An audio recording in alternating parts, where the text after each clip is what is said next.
You cut your junk off? Fuck. What kind of tremor is this place? What? Whoa, whoa. Dump. Do it again. Yeah, we're still on the air, buddy. Hey, Lummy, shut up over there, snargling, you son of a bitch. I was shit about Brian. Oh. He said something that a jerk would say. Woo! Welcome to the Bubba Army YouTube channel. A lot of people will tune in. We're supposed to get the glass backboard today. All right. All right. Which I think Big Red today, if we get the glass backboards coming to attach the glass backboard, and then let me get, he might need you to Hercules the whole thing, because once you put the glass backboard on, it's quite big. Yeah. Oh yeah. You know, like right now you can lug that one, post around pretty well. Like, I see you lugging around like you're real rugged and all. I don't know that a single man can necessarily. Well, why wouldn't we put the? He did mine. Why don't we do the post in and then put the backboard up? Well, you're gonna have ladders and, or I guess maybe the back of if you had if you had a pickup truck. Yeah, we could use Red's and mine, or even a ladder too. Yeah, let me just slung my basketball thing over his shoulder and walked down the driveway with it like it was Jesus carrying the cross. I know, but Danny, it's a little bit different. I mean, yours is kind of made to transport around. You have one of those transportable ones. But it wasn't connected to the transport part. It was just the pole and the big glass backboard, which also had like the flex rim, and it was pretty heavy. Yeah, it was a big guy. It was good. He's a mountain of a man. Yes. And he's so over. And 4 times the size of Jesus. He is 4 times Jesus the size times of 4. Massive. So let me. I mean, he would have fallen off the cross. It's too heavy. Do you think we? Got some big nails up here. Yeah. They had to nail him through his torso. Yeah. Some duct tape. Yeah, they would have needed 12-inch nails. I'd fall off faster. Because my arms are a little, or at least Lummy has a little bit of. Yeah. You guys got any duct tape? I know you guys are taking this as punishment, but I really think this is going to lengthen my arms out pretty good. Just make sure you get me off this thing right before I die, okay? Stretching me out. They could use thumbtacks for me. So, Dan, when they killed Jesus and they put him on the cross, what did he die of? You die of gravity. You die of you can't breathe. You get pulmonary edema, and because you can't take those deep breaths, and the way your back is lined up, and the way your arms are, your lungs fill with fluid over time, and so you essentially suffocate. How long does it take? Took roughly 3 hours for Jesus. It I took thought it was that 3 long? days on the cross or something. 3 days. What are you, I don't know, Jewish? dude. I didn't read the New Testament. Jesus. Did you say, what are you, Jewish? So is Jesus. He rose in 3 days. He rose in 3 days. Okay, well, I knew He it was died 3 in something. 3 hours. No, All Dan, right, my bad. In the Bible, does it actually say 3 hours? Yes, from 12 to 3. He died to 3 hours on the cross. Oh, my bad.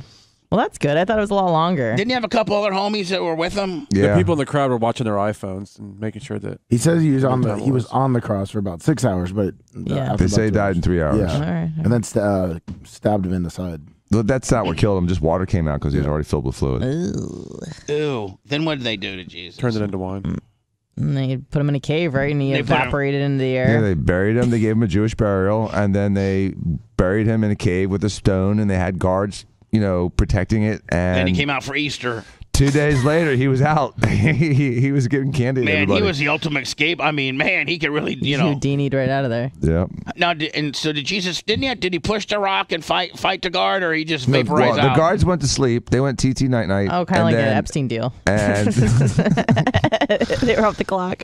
you're the only one laughing at that one. How did Jesus get the angel? Angel rolled it away. The angel rolled it.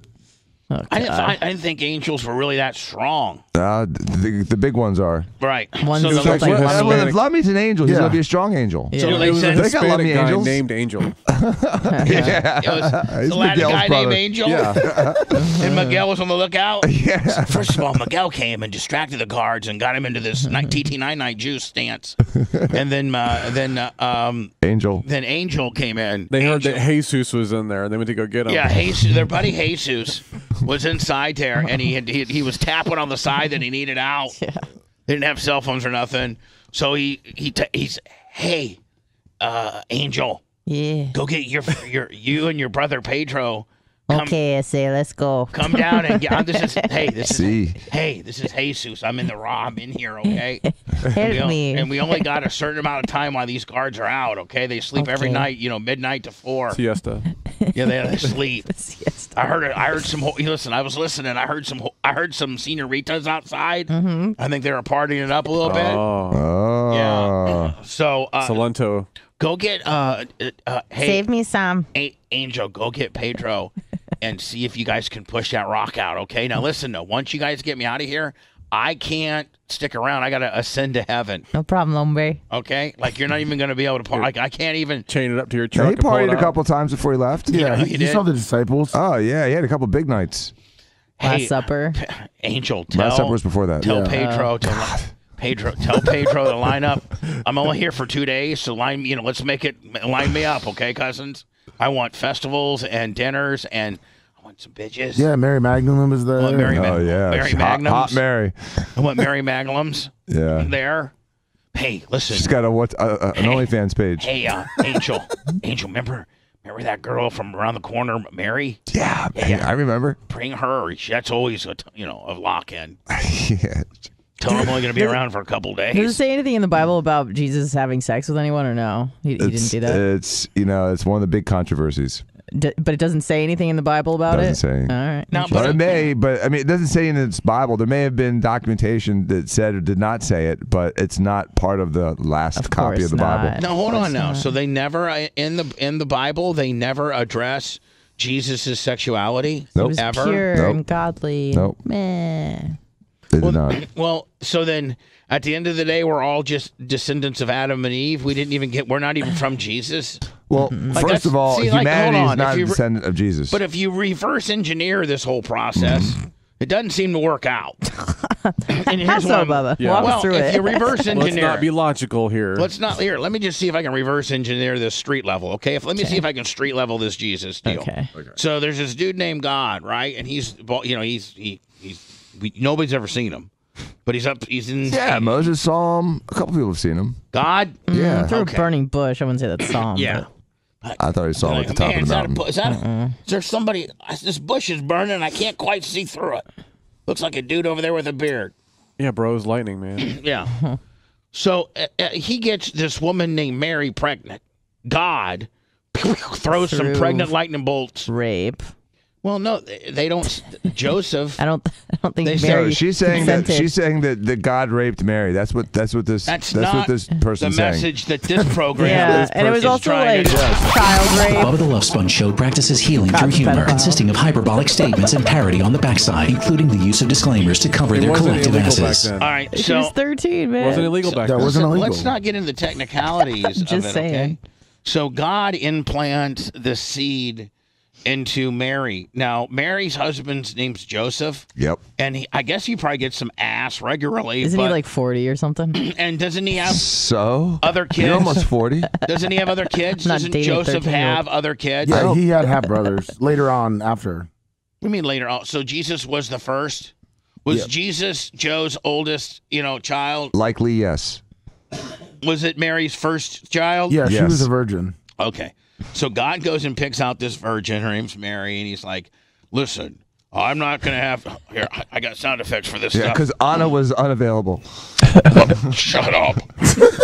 Dan himself again. Jesus. The worst. Like you're almost on the verge of being Brian, where you're just trying to take one cheap shot after the Come other. on, she keeps telling us. Shut up, I'm God up here, okay? Filling in the holes of Christianity. Listen, hey No, that was Mary. God There's a filling lot in of holes. Hey Mary, this is God, and listen, I know that you and Joe do it a lot, but I'm gonna plant a seed of life inside of you, and you're gonna have this baby. It's gonna be called Jesus. It's gonna be my son. So really, your husband Joe ain't got nothing to do with it. I'm your big daddy, okay? That would be a good T-shirt. God was Mary's big daddy. Was he not? Yeah. Wasn't Yep. God Mary's big daddy? Yep. Sure was his zaddy. I like for you to call me Big Daddy, Mary.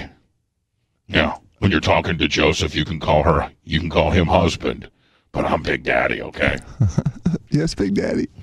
I met you on sugarbabies.com. I mean, hey, Harry, I met you on sugarbabies.com. Said you wanted a baby.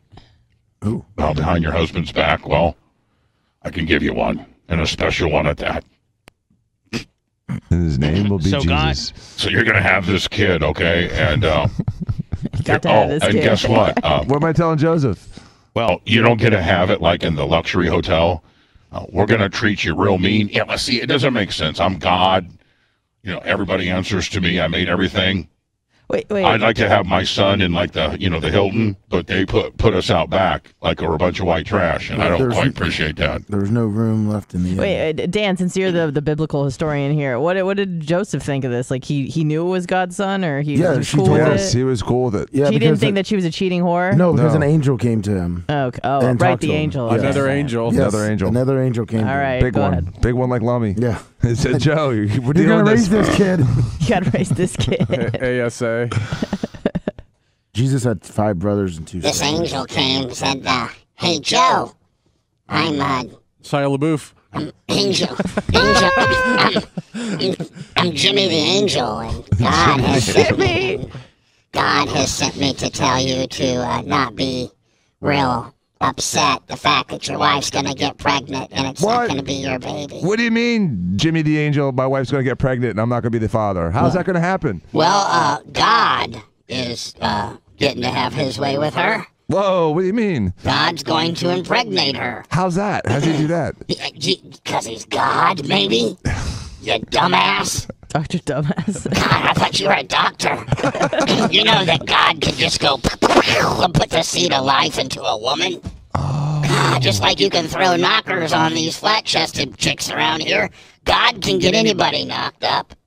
I see now. So So, I'm what do I gonna- do? I just pretend like it's mine? Yeah, you just like most of America. You know, you have a kid out of wedlock. You know? So you're gonna take care of this kid. What should I name him? Jeez, oh, you don't have any option in naming him. God's already put the thing Jesus on him. Jesus? Jesus. Will he play baseball? Could. He can do anything he wants. You know why? Why? Because he's not your son, he's God's. If he was your son, he'd be a loser. Look at you. Yeah. Joe, what the hell you got going for Come you? on, man. I'm a good carpenter. carpenter. You're a carpenter. You're an out-of-work carpenter, buddy. Jesus. All these Mexicans are doing it for cheaper than me now. Yeah, I can't get work. Listen, just don't worry about the work rate of Mexicans right now. You worry about the fact that you're getting ready to have a kid. I got not Palestinians yours. doing it for cheap too now. Quit being funny, Dan. I'm an angel sent from God. Don't make me report back that you're a real smart ass. So go ahead and off you. Okay, Jimmy. So anyway, Saint Jimmy. and listen, when your wife's getting ready to have that baby, it's not yours. You can't even have it in the nice places. We're gonna put you out back with the horses. Oh, come on. Yeah, Really? yeah. God really wants to build up some character in this little kid, make him tough. So after this kid, can I start having sex with her again? Oh yeah, I mean, What do you mean again? Wasn't she virgin? Yeah, she was a virgin. oh yeah. Yeah, Dan. Can I finally have sex with my wife? Hey, Joseph, this is Jimmy the Angel. I got a message send down from God. Yes, Jimmy the Angel? After he gets done tapping that ass, you can finally have it. All Because you right. haven't been doing nothing with him so far now, have you, you loser? No. You're married and not getting any. You might want to watch God and see how he rolls, kid. Can I hide in the closet? They weren't married yet. They were- Okay. Oh, well, the girl you're dating, Yeah. yeah. Don't worry about it. God'll get her all broke in for you, buddy. Get my sloppy seconds. Oh, easy. God doesn't leave sloppy seconds. He leaves beautiful firsts. What the hell? He leaves beautiful firsts. You call it sloppy seconds. We call it beautiful firsts. Okay, God, I'll take care of this kid. Who's paying the bills? Am I paying the bills? Are you paying child support? Oh, there are no bills. There's no bills. How much does it cost to have a kid back by the horse rent place? Right. I mean, Yeah, but what about vaccines? And oh yeah, well, God, he's God. God doesn't believe in vaccines. Yeah, God's an anti-vaxxer with a Q-name kicker. But what about this coronavirus, God? Yeah, well, listen. You just take care of that kid. We gotta have that kid. Then that kid's gonna go around and do some amazing stuff and make you look stupid as hell. Do I vaccinate him when he's 12? No, he's gonna part the sea and walk on water and turn wine into water into wine, and he's just gonna be. Everybody's gonna like him. So try to like get some kind of rub off of him, okay? Because he's gonna be so popular, everybody's gonna love him. He's gonna be more over than Lummy? Oh yeah, he's more over than everybody. Like, he's the most over thing there ever was. People fight over him. So just want to let you know that you got that going for you, Joe. People are gonna put fish symbols on their car just because of you. Yeah. But he's gonna listen. You're gonna really start liking this kid because he's got a lot of special stuff going on. And then at 32 or 33, we're gonna go ahead and take him from you. It's gonna be a real high spot. Oh no, where are you gonna take him? Well, God's gotta be able to, make the people believe into some other kind of deal. So he's gonna take Jesus. He's gonna have this bad guy kill Jesus, and then Jesus is gonna get put in this cave, and then Jesus is gonna bring a couple of his Mexican friends over to kick the rock out, and then he's gonna go party for a few days, and then I'm gonna take God's gonna bring him home up there in the God Palace. So And then you guys just got to keep believing on what Jesus said for the last 32 years, for all of time. No revisions, no nothing. That's the way it's going to go. So should I write down everything he says? Oh, yeah. Like on stone with a chisel, okay? It's tough. Just chase him around with a chisel? Yeah, chisel it. Yeah, it's kind of tough. God's made it tough to document a lot of what Jesus has said, but get your chisel on, okay? God said get your chisel on. He said you got to chisel it just a little bit? Yeah. Jesus, slow down. I'm still on hail. Yeah. It's still on hail. What do you mean? Hail Mary. Like he's telling a prayer, trying to chisel it. Is slowing down. Come on. I'm playing off your joke. Hey, Joe. You leave the jokes to me, buddy. I'm Angel the Angel. You are just stupid-ass Joseph that hadn't got any ass off his wife anymore. So shut up and quit trying to be smart-ass, okay? Okay. This is a message from God. Can't go back up there and be like, if I go back over to God and he's like... God, and how did the meeting with Joe Diaco go? Well, God, he was a real smart ass. Tried to just, do jokes on your orders and stuff. Sounds like Sam. We need to go you need to go and kill him. He's a loser. You let him roll around as Jesus' dad for a while, then go ahead and give him... How did Joe finally get it? How did Joe get it? I think he just died of old age. Oh. We'll take his son from him. His son's going to roll up in here like the most badass dude ever, like John Cena, and then we'll just take him. Right when we got things going good, people liking each other and people believing in the nonsense that I tell them to say, then we'll just take him from you. Supposedly, Joseph lived till he was 110 years old. Oh, yeah. That makes sense. Yeah, it's great. That adds up. That was the average life back the then. average life was about 34 back God, then. this story is so dumb. The average life was about 34, and they make Joe be 110. Yeah. I mean, like if Joe lived to be 45, that would be like a blessing from God. Mm-hmm. But can you be any dumb in the fable that you wrote? Right. And Joseph lived. What should we do, guys? Here, I don't make it 110 or something real. Just really put it over. Yeah. Oh, somebody wrote it. But 110 was possible. It just wasn't likely. Now, was how old was not possible, Moses? Dan. Moses was supposedly like Dan. almost 1,000 years old. Exactly. Yes, that is true. They said Moses was, and Abraham too. Abraham Imagine too. That's tough to believe. Methuselah, or whoever. Can you imagine? Okay, you know how your face starts drooping at 80. Can you imagine if you're 1,000? How your you'd look like a big Shar-Pei. Yeah. There was no Botox back then. No, there was not. And he was in the desert for a while. Yeah, that desert living's tough, man.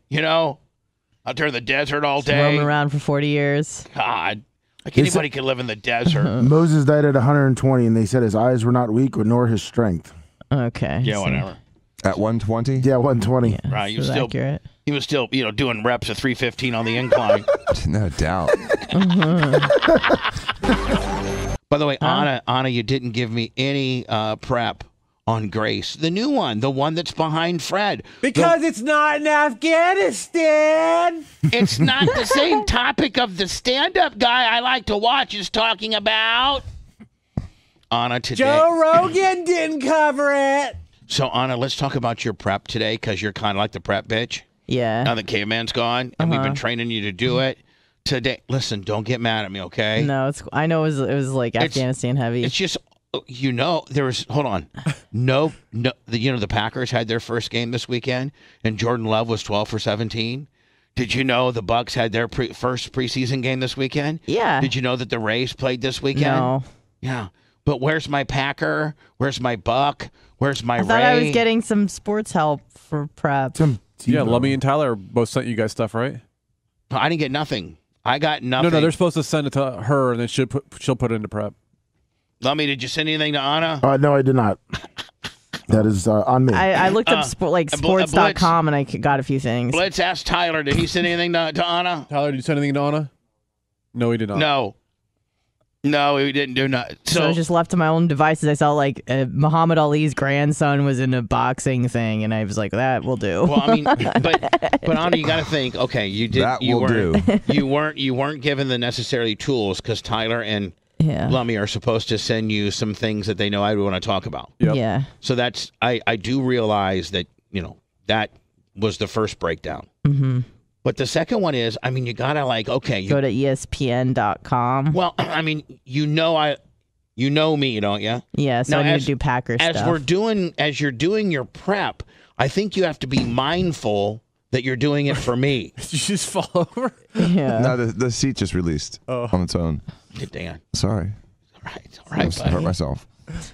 You're so serious, Dan. Look at you. I know his face. His eyebrows are all burrowed. He got really mad. It's like you're so serious. Like, can you just back it down a notch? Well, I just didn't want the sound to be a distraction. He had to use his finger. She got Dan, scared. It was a distraction, but I let it go. I was just like, Dan's over there struggling. He's my buddy. He had a great 198. I'll let it go today. Floundering. You are. You're floundering. You're talking too much. You're making stupid jokes. Messing around on your chair. Did you have a bad day yesterday, buddy? No, I had a wonderful day. I went shooting. I had a nice time with Nicholas. It was great. Did you take your son shooting? No, I took my nephew. He's going back up to Boston for the fall in about a week. Does your son and do you allow him to shoot? Not yet. Sophia, I'm taking her to the range. She's got an AR.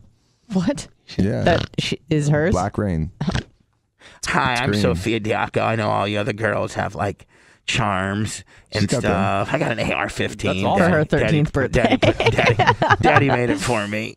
That's awesome. It is awesome. Yeah. So, but Danny, I mean, you have to teach her how to. She's not shot it yet, has she? She hasn't. She's dry fired it a million times. She's practicing so that when we go, she knows exactly what to do. So she understands it. Hold she on, knows you how to got use her rolling She actually around. dresses up in full ghillie suit out back, hold on. and she just rolls around the yard, dry firing her AR. And do you know how problematic that would be? Hello, 911.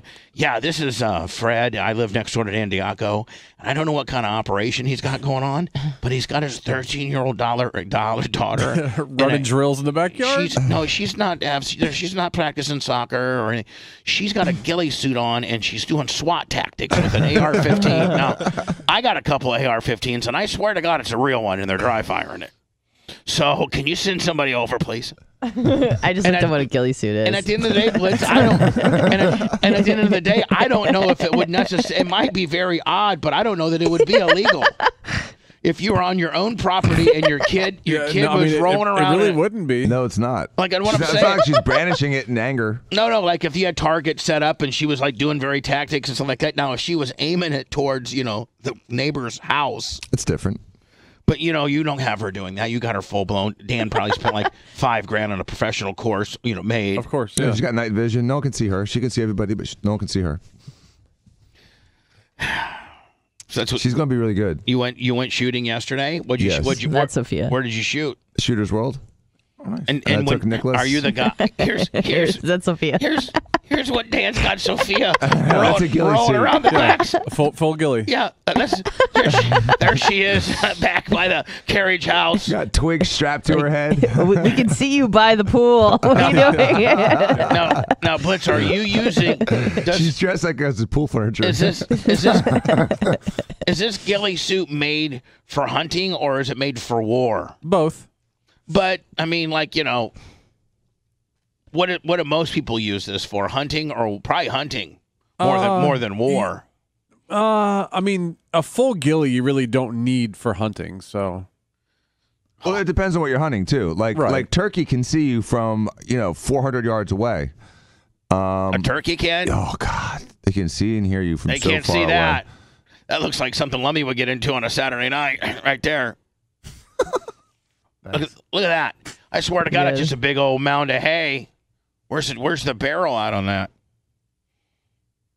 Blitz, do people still use ghillie suits? Yeah. And the secret is putting some local foliage into the suit. Right. So that you match your surroundings. Hold on here. Dan, do you have a ghillie suit? Yeah. Yeah, I mean, most people that hunt have one. The super elaborate ones. Yeah, I don't ever use it. Yeah. Big Phildo wears a ghillie suit when he does his airsoft. Dan, what did you buy your ghillie suit for, Danny? Whatever may face me in the future. What? The apocalypse. You never know when you need a ghillie suit. So exactly. So Dan, you really you have a ghillie suit? Yeah. For real? Uh-huh. And how long have you had this ghillie suit? A few years. And because I was going to go turkey hunting one year, and the first time I tried to go turkey hunting, those guys heard me and saw me from like half a mile away. Did you go like you were in Walmart? Did you go like Steve did? I was with Steve. And Steven was so loud, he got so frustrated, he literally threw his shotgun in the sand. And see, by the way, of all your brothers, is Steve the worst hunter? The worst. Because he wants something like in 10 minutes, or like he can't sit there and just be quiet and chill out, Kenny. No, he's not quiet. He's got zero patience, and I can't understand how he even fishes. But he will not hunt. He is the worst hunter. So like, because 10 minutes or something, he just wants to get out of there. Yeah, the worst thing you can do is say, Dan, Steve, we're gonna just put you in this deer blind for 2 hours. We'll come back and get you. No, I'm not doing it. So Anna, when you do my prep moving forward, if you could either be a little more mindful that I do care about Afghanistan. I do. But not that much. I mean, I do. I think that I was really just trying to hit it from every angle. Oh, from every angle. Yeah, you did. It was, like our response, what's going on over there, evacuation of the embassy. Okay. But I get it. It was too much. I get it. Sorry. No. Here's the thing. You need to do the show prep based on what you think I might want to talk about. Right. Because it's my show. Now if this... yeah, but I do prep and I can push my agenda now. I know. That's kind of what I'm feeling here, So I got to put a stop to it, just like I didn't want to accept your gift, but I ended up... I'm just going to have to make some adjustments. You know what I like. Yeah, I know. I'll be better tomorrow. Okay. You sure? Yes. Maybe 50% less Afghanistan stuff. Totally. Wearing a visible proof of COVID vaccine still might be coming soon to film and television productions. I'm telling you right now, our good friend JC, that's what I was going to say, JC, who works in Hollywood, who works, in the film and television production industry, he was told, I think a week ago, and he wanted Dan's, he wanted to talk to Dan because he's, our boy JC is very important. I'm not just going to give every listener Dan's number, but JC's friends of the family. He's done a lot of great things for us. And so I get in touch with Dan. He lives in L.A., JC does, and he's like, Dan, wasn't he given the option, vaccine or get fired? Yep, vaccine or take a hike. He's like, I have been here, I need my job. Everybody needs their job. Sucks, man. And so he was the vaccine or take a hike deal. By the way, I got my Dan, I got my vaccine on Thursday. Yeah, I know that. It's your personal decision. And I only had I didn't have complications, but my arm was very. It's good now. Like it's fine now. Okay, but we're not to get your mom to kiss your boo boo. I understand. I'm not trying to make this combative, okay, buddy? I'm not making it combative. Trying to give everybody like what happened to me, scenario, and you're trying to be a dick. Not being everybody a dick, knows. dude. Everybody knows. 100% disregarded my advice, but that's okay. I'm still supporting it. You would have 100%. You would 100% disregard my advice. Not if I agreed to it. If Arlene was wearing you out for you to do the opposite, you would tell me, Bubba, for my mom, I got to do this for my mom. The difference is that when I hung up with you, I would have done what I said when I hung up. Oh, I can't remember what I say half the time, Dan, please. Okay, I'll give you that. I mean, true. I was just trying to get you off the phone because I knew you're mad at me, so I just told you what you wanted to hear. Is this a lover's quarrel? No. I support whatever Bubba did. It's, again, I'm not an anti-vaxxer. I am someone that says balance the risks and benefits and make your own decision. And so he made his decision. He had as much information as I could give him. Plus, Dan, we got like 25,000 views on Facebook. So, I mean, a multitude of things. So it's whatever Bubba wants to do. It's his body. I can't tell him whether or not he can have an abortion. Just like I can't tell you whether or not to get your earlobes trimmed. I can't do it. It's up to you. Hold on. You think I look pregnant and think she needs your earlobe? I mean, like, what are you saying here? No, I'm just saying it's your body, your decision. It's her body, her decision. Well, you really broke out that earlobe deal just off the top. I mean, I didn't even say anything. So am I? I mean, thinking that do you look at her earlobes and think that they need trimmed? I've mentioned when it before. Sunny, I just try to get refuge underneath them. Oh my God, it's fine, Bo. It's fine. Dan, you didn't have to make it a stupid joke. You could have just said, "Yeah, they are large. I look at them and think that I could trim." They're healthy. Trim a little bit of that meat off. They're just healthy. I don't ever look at her earlobes and ever I think try to that. keep them covered, either with my hair or the headphones. Anna, is that something you're self-conscious of? Of course, yeah. Of your earlobes? I was aware of this in 7th grade by a boy named, I think his name was Todd Blaine. You know what? That's a lot like what Dan is. He's the 7th grade dick. Mm-hmm. Oh, because I'd say she has to tuck her earlobes into her earphones? I'm a dick for that? Yeah. Okay. I mean, you asked a question that you answered. I mean, like you asked and answered your question. Yes, of course. You are a dick for telling Anna she needs to tuck her earlobes in, especially not just coming from a co-host, but coming from a plastic surgeon, a guy that, potentially could fix them. So you eye everybody up on how you can make money off of them at the end of the day. Yeah, I see Anna as a big money-making scheme for me. She's of all my flaws. No, because all the money you're going to give me for your procedures. But Anna's earlobes aren't that big. That's what I'm saying. Like they're not that big. I look that big. No, just Her teeth are big, but her earlobes aren't that big. Like when I see Anna, I don't ever. Now I'm going to be laser locked on those earlobes. Yeah, but they're big before, lobes. I never really paid much attention to her earlobes. I'm just thinking that she had. Well, I didn't get them pierced for a reason. I'm not trying to draw attention to them. Maybe getting them pierced might help take away some of the real estate. I think it'll just be like, oh, look at that tiny stud lost in that mass of a lobe. But it's like a 4-carat Maybe you one. should get a giant gauge then. Oh Gauge my them. God. Stretch them really. No. Hey, listen, a guy could at least have sex with that instead of like, your vagina. hey, I got good news and bad news. What? Well, you can't have sex with my vagina, but my earlobes are so large that I have a 26 gauge deal in here that'll fit right around your penis. So you can have sex with my earlobes. Still counts. Still counts. I mean, I just got a few more. I got a few more options than the next girl. Yeah.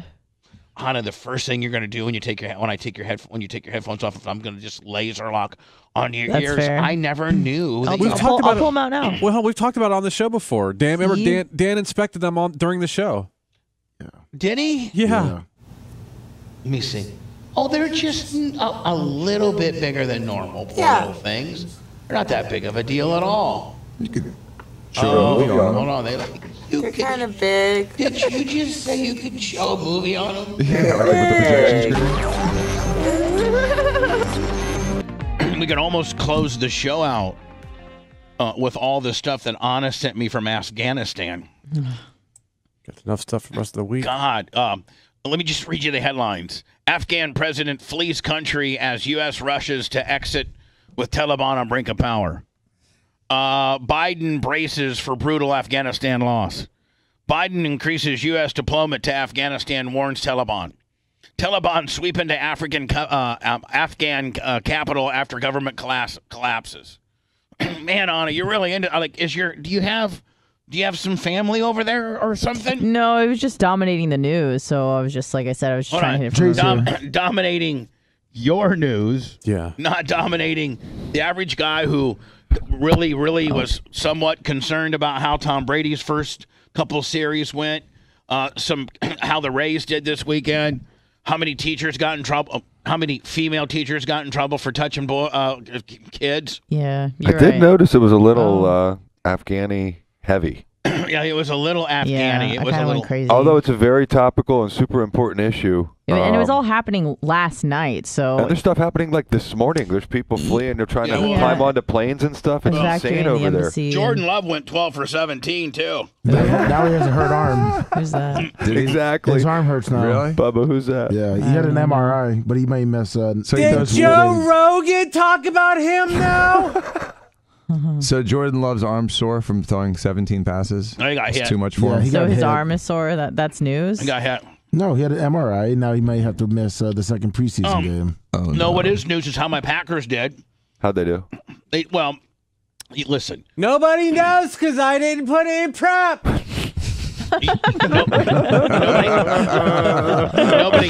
No sports section. I was supposed to get help for that and didn't receive any. That's not her. That's actually not her fault. Yeah, that's that was something we discussed on Friday, and I didn't get. I was waiting for it, but it didn't come. Oh, I could get heat with I could get heat with Tyler. First time in trouble. First time Jesus gets in trouble.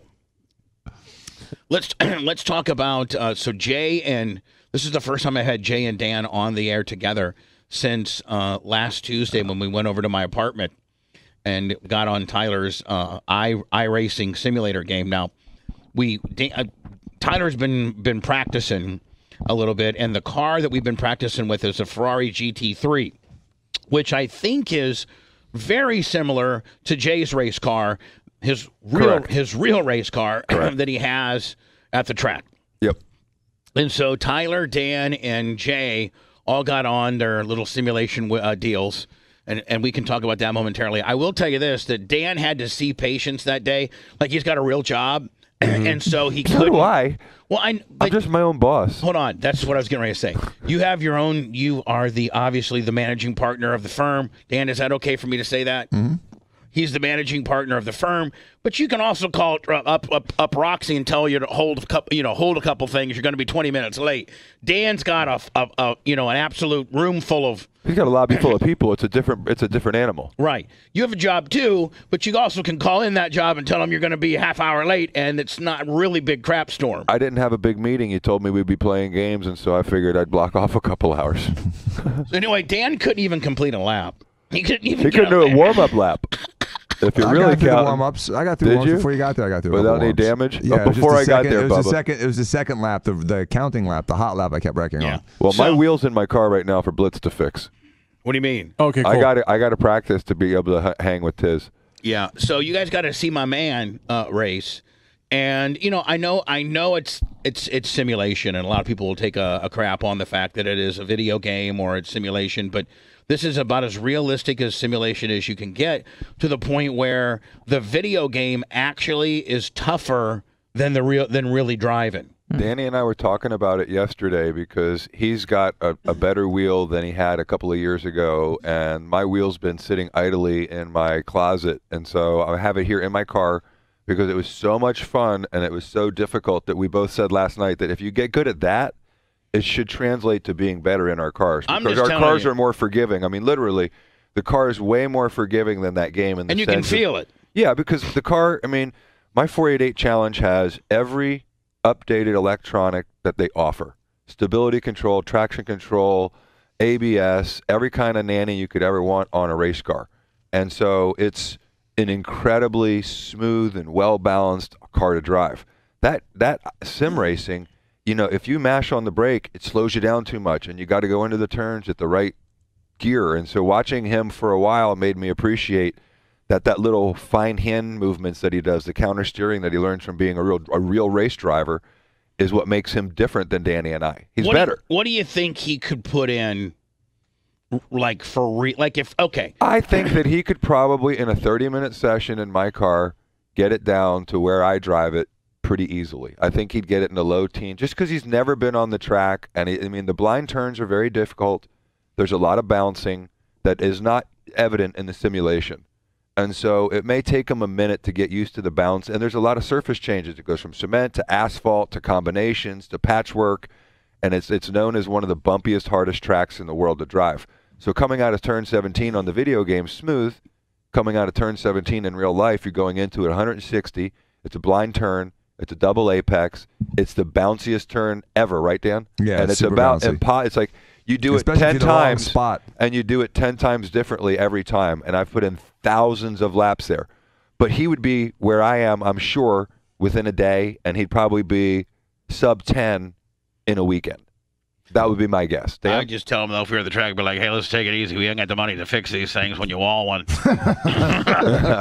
Like Dan, man. Dan wall. I mean, thank God, Dan, that wasn't your real car, because you were walling the hell out of it. Oh, that would have been an expensive day. Dan did burn down his car, so. No, in real life, he burned his car down? Almost. But, I caught fire. For what? Rotors? No, my transmission, one of the seals on it broke, and it started spewing transmission fluid on my manifold, and then that's not fun. That's a fire. So, but the safety workers came, Bubba. Actually, it happened right around turn 16, which is over a mile straight, or just a little under. If Dan had done it in the middle of the track, it would have taken people 45 seconds to a minute and a half to get there. It happened right in front of the flag workers, so they jumped out with fire extinguishers and done. Did you run on the track like Ricky Bobby did, like you thought you were on fire? Not that day. I've done that before, though. You have done that before, though, have you not? Yes, I have. Didn't you get claustrophobic one day and you couldn't get? You were trying to get your Hans on and you were trying to get your belts on, and it was like 115, and you started hyperventilating. You're like, okay, just settle down, and then you still couldn't get buckled up, and you still couldn't buckle up. Finally, you just fling the door open.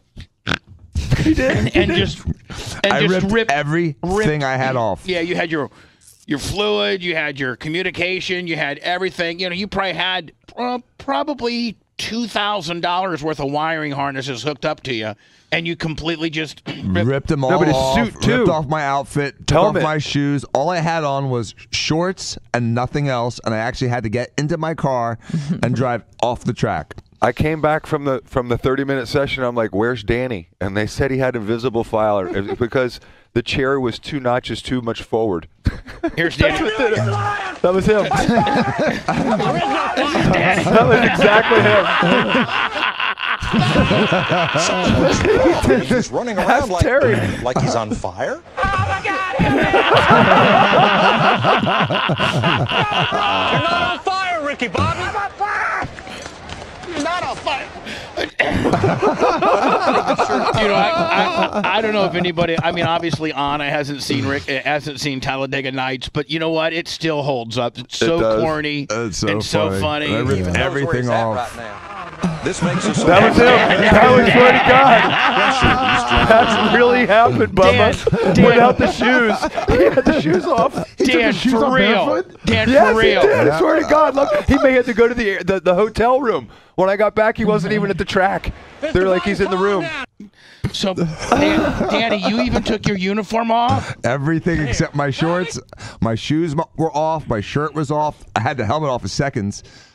Yeah, he drove back to the hotel. Where were you running to? Oh, I was just getting away. I just had to get out. I had to get out. I had to run. I mean, did you get your own head, Danny? Like what happened? I had such a panic attack. I got choked out by my helmet. My helmet was too tight. My seatbelts were twisted. My seat was in the wrong spot. He did David Carradine to himself. Oh my God! I almost did a David Carradine slash. He was choking himself out when he looked down to try to strap himself in, and he was hitting his head on the roll cage, and so he was thinking he was having his. Is that the most you've ever been in your head, Danny? Ever? Oh yeah, absolutely, absolutely. That would have been a great by the way video. Oh, I wish they'd videotaped it. This is Danny. How did he get down to his underwear that fast? I'm gonna get the fire off me. Look, here, help's coming. I looked a little different though without a shirt on. Just a little. Here comes Jay. That's me. Danny was in red Ferrari briefs. Jay's like, I've got to get them. Please don't let the invisible fire burn my friend. Here's Jay. Here's Jay. Here's Jay. He's trying to put the non-existent fire out. That's a teammate right there. This is going downhill fast. I think it'd be a great time to go. Danny's out. I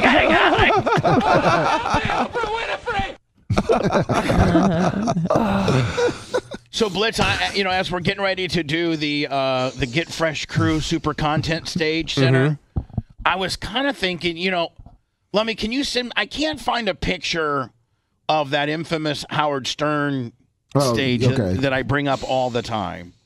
Because Blitz, I was thinking, as we're getting ready to build that here.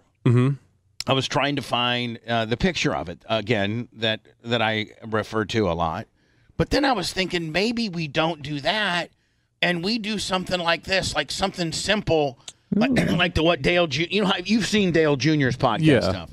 Now that's about as simple as you can get. It's like a big barn door outside.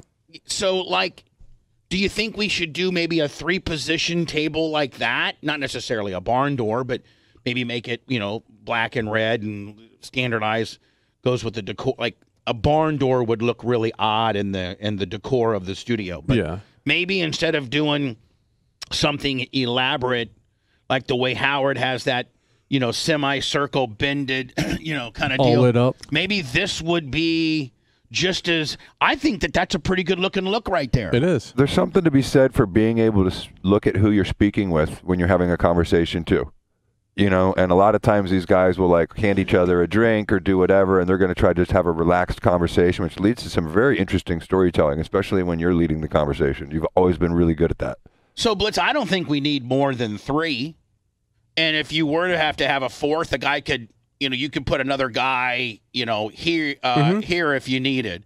But in your world, because you're building it, don't you think that this might be something that would look just as good but be easier for you, so to speak?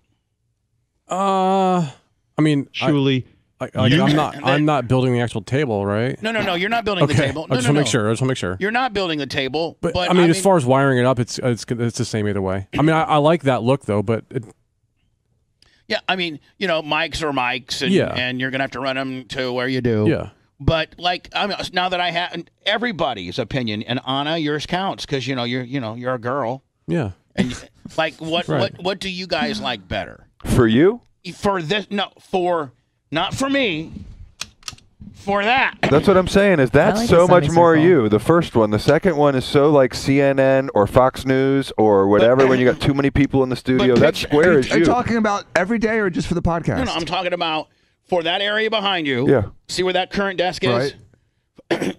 Caddy corner. All the equipment's gone. So just picture this. All the equipment's gone. All of it.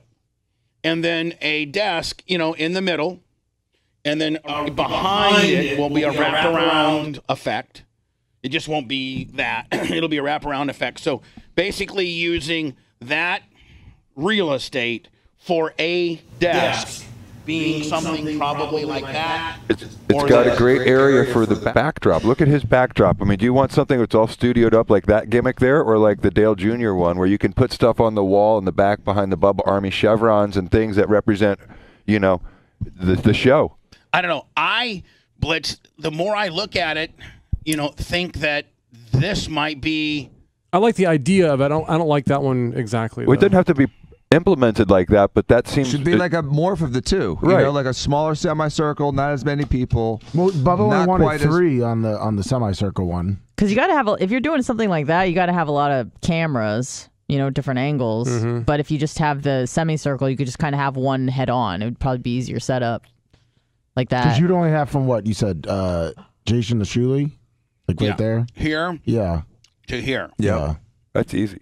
But to you, to me, it looks like they're more crowded there I agree. than they are here. They're more relaxed. There's Just give 6 of them. And, They're and more that relaxed. table is giant. There's 2 Well, people. This is during like the spreading out COVID time too.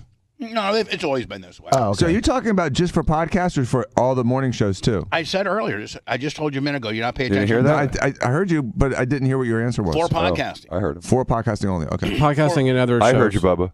Ancillary stuff. But not the main show. You got better ears. The main show, Danny 199's, after shows, that all right here. Remains the same. But Blitz is going to currently get me a backdrop so that you don't see my buttons and switches and stuff. Behind me is going to be a little slick looking. That quad full of electric right there. We're going to try to put a TV or something back there and experiment with my area first, and then eventually maybe soup up each one of your areas as well. Can you imagine like if you had like a little TV screen behind you? Oh, yeah. You know, Bubba, it's funny you say that. I am a backdrop bias guy with Zoom meetings. When I see people do a Zoom meeting from their living room or their couch or whatever, I just think, you know, you're so lazy. Get off your couch. And when I do it in my office, I have that lit up Onyx behind me. I'm all suited up, and it's like, you're right. You could improve your backdrop very easily. I can see very easily. Jay on a green screen, like flying in the air on a No, carpet people or something. do that. They're like in some, how do you gonna make me Aladdin? Why you gotta do that, man? Yeah, but there's people. But nothing screams douchebag more than the guy that has the real over-the-top fake backdrop. I know. Right. So you know what mine is? You walk. Remember when you walked in and you saw my lit up Onyx behind my office? So mine's mine's real deal. No, you mean the one that Dan had to have that can turn 40 different colors, and you just said okay, no problem. Yes. You mean the one that he lives his own gold. You mean the one that you had, a pretty nice one, but then Dan came in and said, I got to go Onyx Willie that has more 45. lights. Yeah, and then you're like, well, since you're Onyx Willie, bitch, we have to have matching Onyx Willies because you're not going to have more than I'm going to have. I'm the original OG here, so I had to make a mirror image of my office so that Dan would be really happy.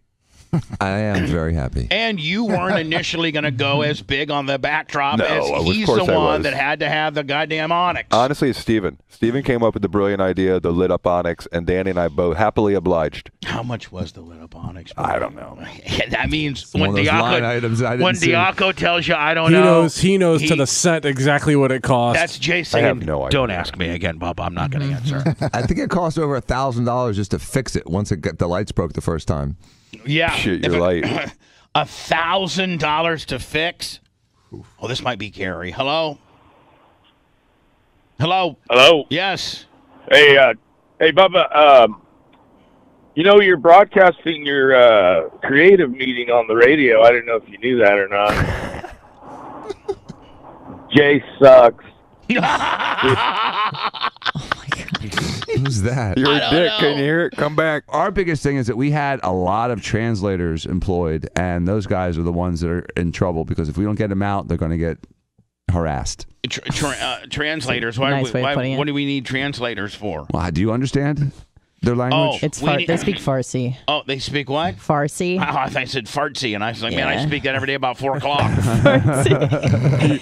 I'm fluent in fartsy. Man, What are you talking about? I got to tell you, yesterday's farts, yesterday's afternoon farts. You didn't do it into a mic, did you? No, I did not. Good. Might have been the sulfurist, most pungent farts I've ever had in my life. Mine were really bad yesterday. What did you guys eat? Was that fruiting? Probably the fruiting, which You always eat fruit. but it was so bad. Like Raw ice cream cake. I'd rip one, and I'd be like, "Oh my god!" Even like even me, I'd be like, "Oh my god, that's the worst."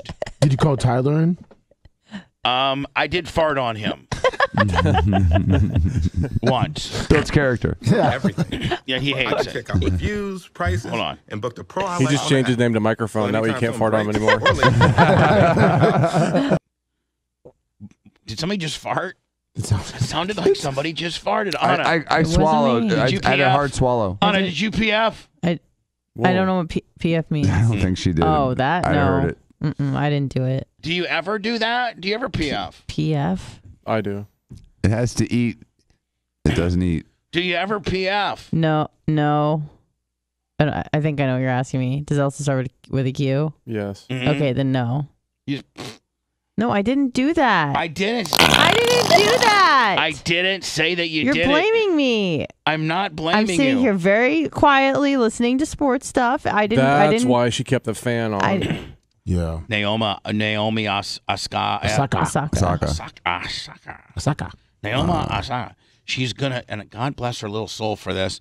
She's gonna donate her prize money to Haiti. Well, she's Haitian. And I want everybody to Yeah, know. her dad's Haitian. Everybody okay. needs to know that the official statement of the Bubba the Love Sponge show is we like Haiti too. I don't have a problem with Haiti, and she's actually digging into her pocket. We don't have a problem with Haiti. We love Haiti. We love Haiti. That is the official statement of Bubba the Sponge show. Lummy, what do we feel as a show? How do we look at Haiti? We love Haiti. We love Haiti. We love Haiti. In fact, I'll be sending some money down to Haiti soon. Well, the nice thing is that she's actually digging in her pocket and sending money. Man, I'm not a very good tennis player, but you could really talk this girl right out of her game if you had some type of game. Be like, you gonna cry, Naomi? You gonna serve me and cry? Remember that old hockey movie called Slapshot? Yeah.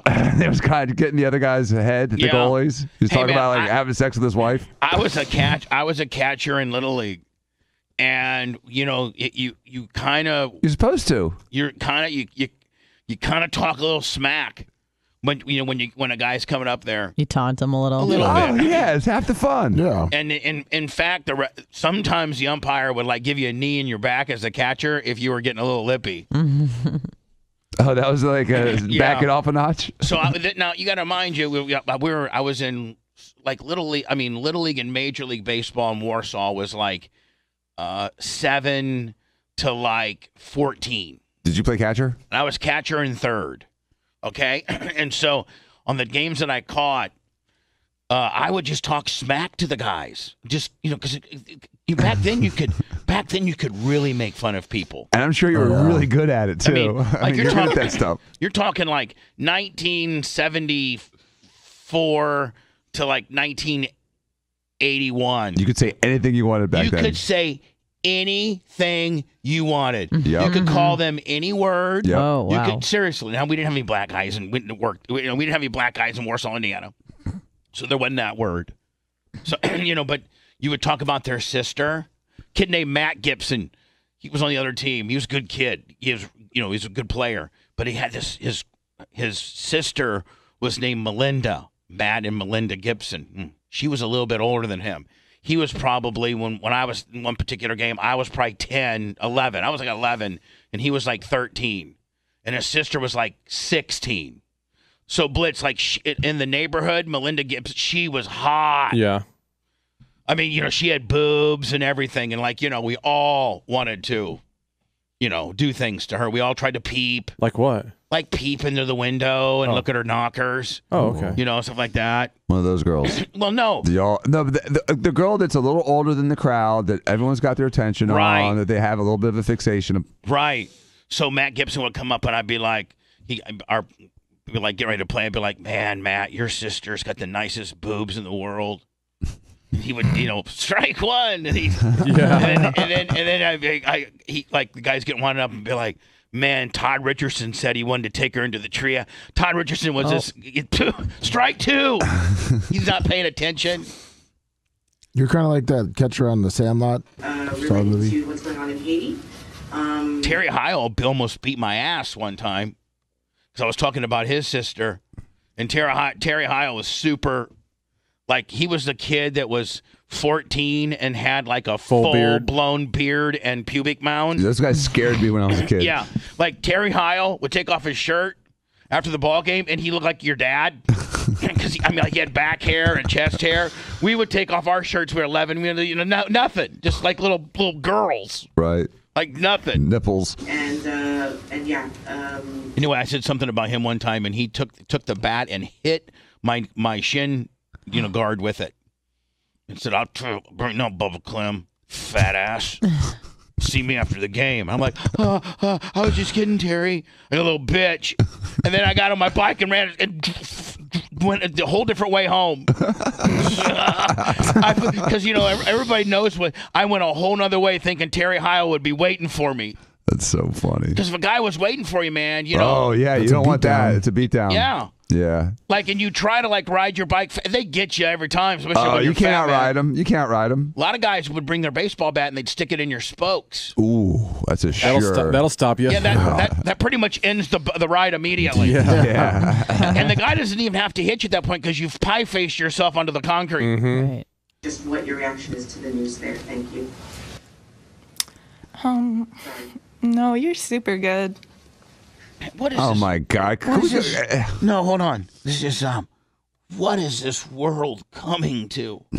We got world-class pro athletes that are having conferences about when they had a mental breakdown and they're sorry about that, and how they're embarrassed to go outside their community. But then, when asked about that particular topic, you break down again. Let's throw some transgender athletes in there that aren't such, don't have so much mental anguish about having to be a champion and how hard it is to be a champion. Let's just play the bit. No, you're super good. You're super good. Not really. I'm a boogeyman, baby. What?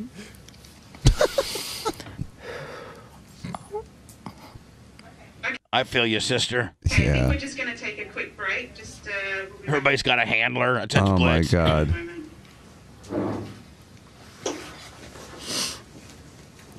Literally, you would think that her family just died in a plane crash, and they just gave her the information. Moms with young kids increased drinking by over 300% after the start of the pandemic. Do a lot of moms like get drunk? Oh, at home, yeah, dude. Yeah. They get that bottle. They start off around 11, and they pop the wine, and then by dinner time, they're all lit up. So I think a lot of affluent moms, I think they take their kids to school, right, Dan? Yeah. And then they meet with their little girlfriends like at 11, and they start popping pills and wine. Everything they can get down before 3:30. And then they have to go pick up the kids in there. I mean, if you were to do a breathalyzer at Carline, I bet you'd catch a few. I bet you'd catch a few. How many moms do you think are popped in Carline? 10%. How many moms do you think have done something naughty? It depends on the school. Hold on, not with their husband, but maybe like a spin instructor. Or yes, it hits home. 60%. 60? No. Nah, All right, man. It's hold probably on. 10% in the public schools. Talking about moms in car lines, okay? Dan says, and these are moms that don't work. Oh, this Great would reality be TV. This would be a great reality TV. So, Linda, you're here at Carline. Carline Confessions.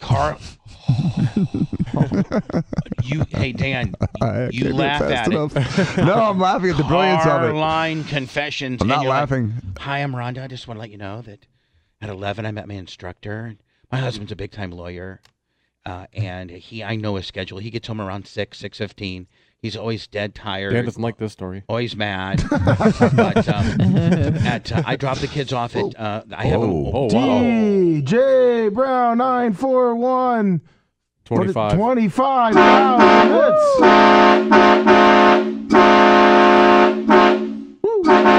Let's go. DJ Brown, what came of you, my friend? He liked the Carline Confessions. All right, so you know, she pulls up and you go, "Man, may I have a word with you?" And you have her all, disguised up. Right. And Blurred face. you're like, so honestly, what did you do from the time that you dropped the kids off? So Dan, they're usually dropping the kids off about 8, right? Yeah. All right. But see, what you got to do is you have to have like the suspicious husband and do like that cheaters thing No, where they that's follow what- the girl no, around after she drops off no, the kids at the school. No, that makes it look too. Oh no, we can do War of the Roses. We can tell her, hey, who do you want to send a rose to? No, just everybody shut up. That's a great idea, Blitz. But see, you don't try to zoinks, Dan. You don't try to zoinksville them, and because it's then the payoff's done. The payoff's done after you busted her the one time. You want to get her 4 or 5. So what? So Lisa, what'd you?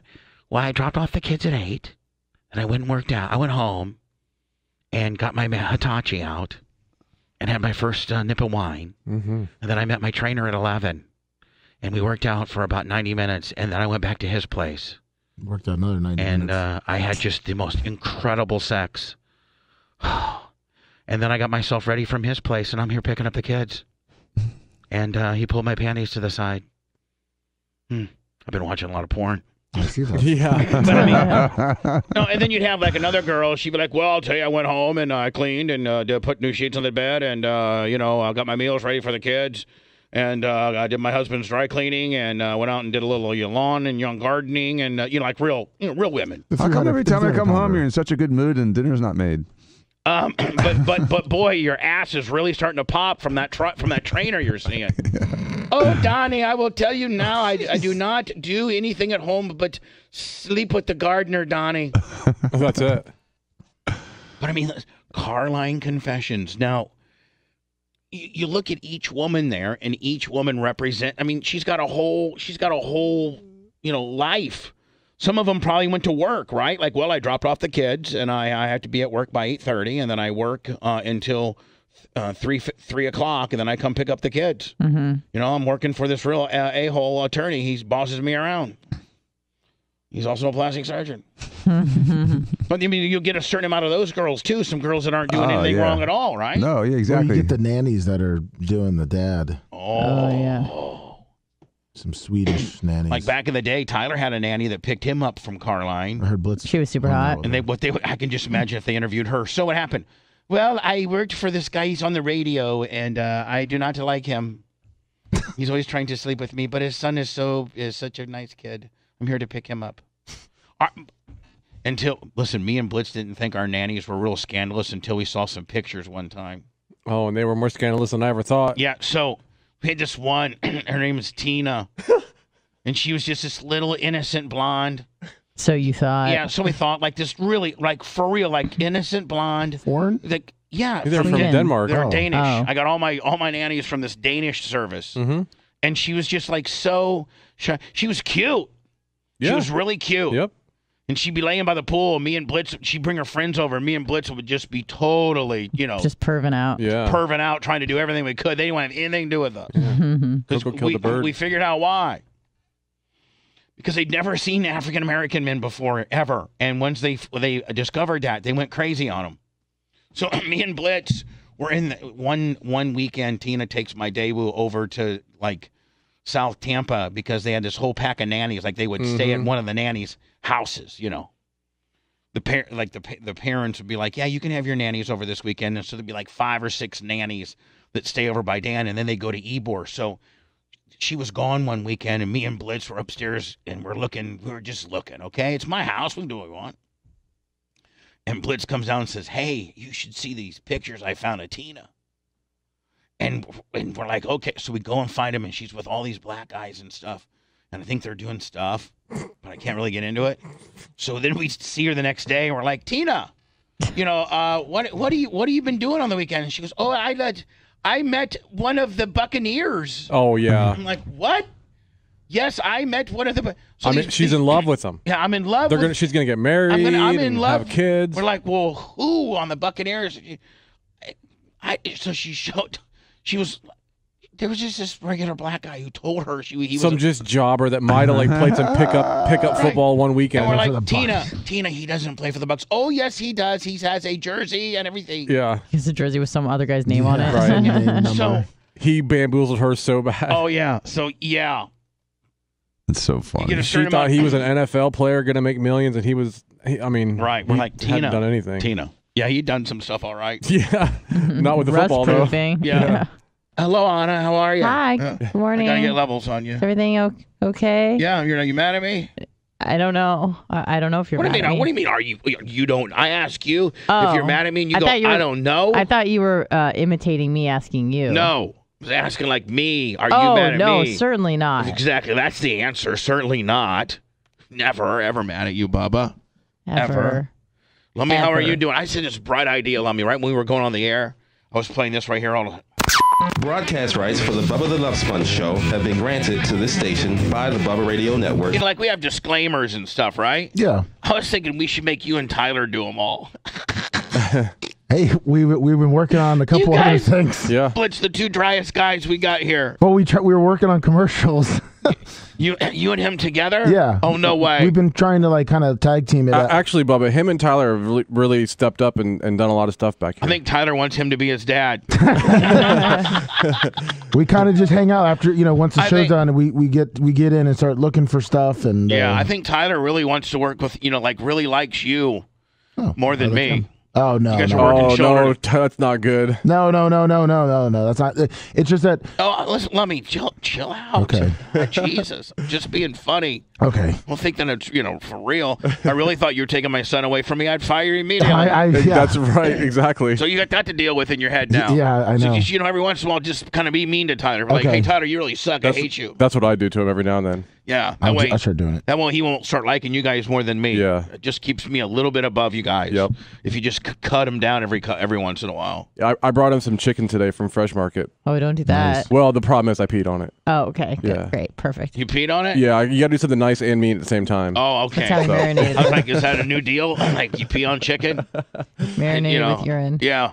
Like, you never know what the newest craze is. Hey, did you hear about how you can make chicken better for you? How? You pee on it. Oh, I should have told you. Really? That. It's hey, Bubba, you want to lose? I actually want to know how I lost on my weight, Bubba. It's the new TikTok I've been peeing on sensation. chicken for years. The new TikTok sensation. Yeah. Just peeing on the chicken deal. So, Lummy, can you imagine if you and Tyler, did all the new positioning statements? Hold on.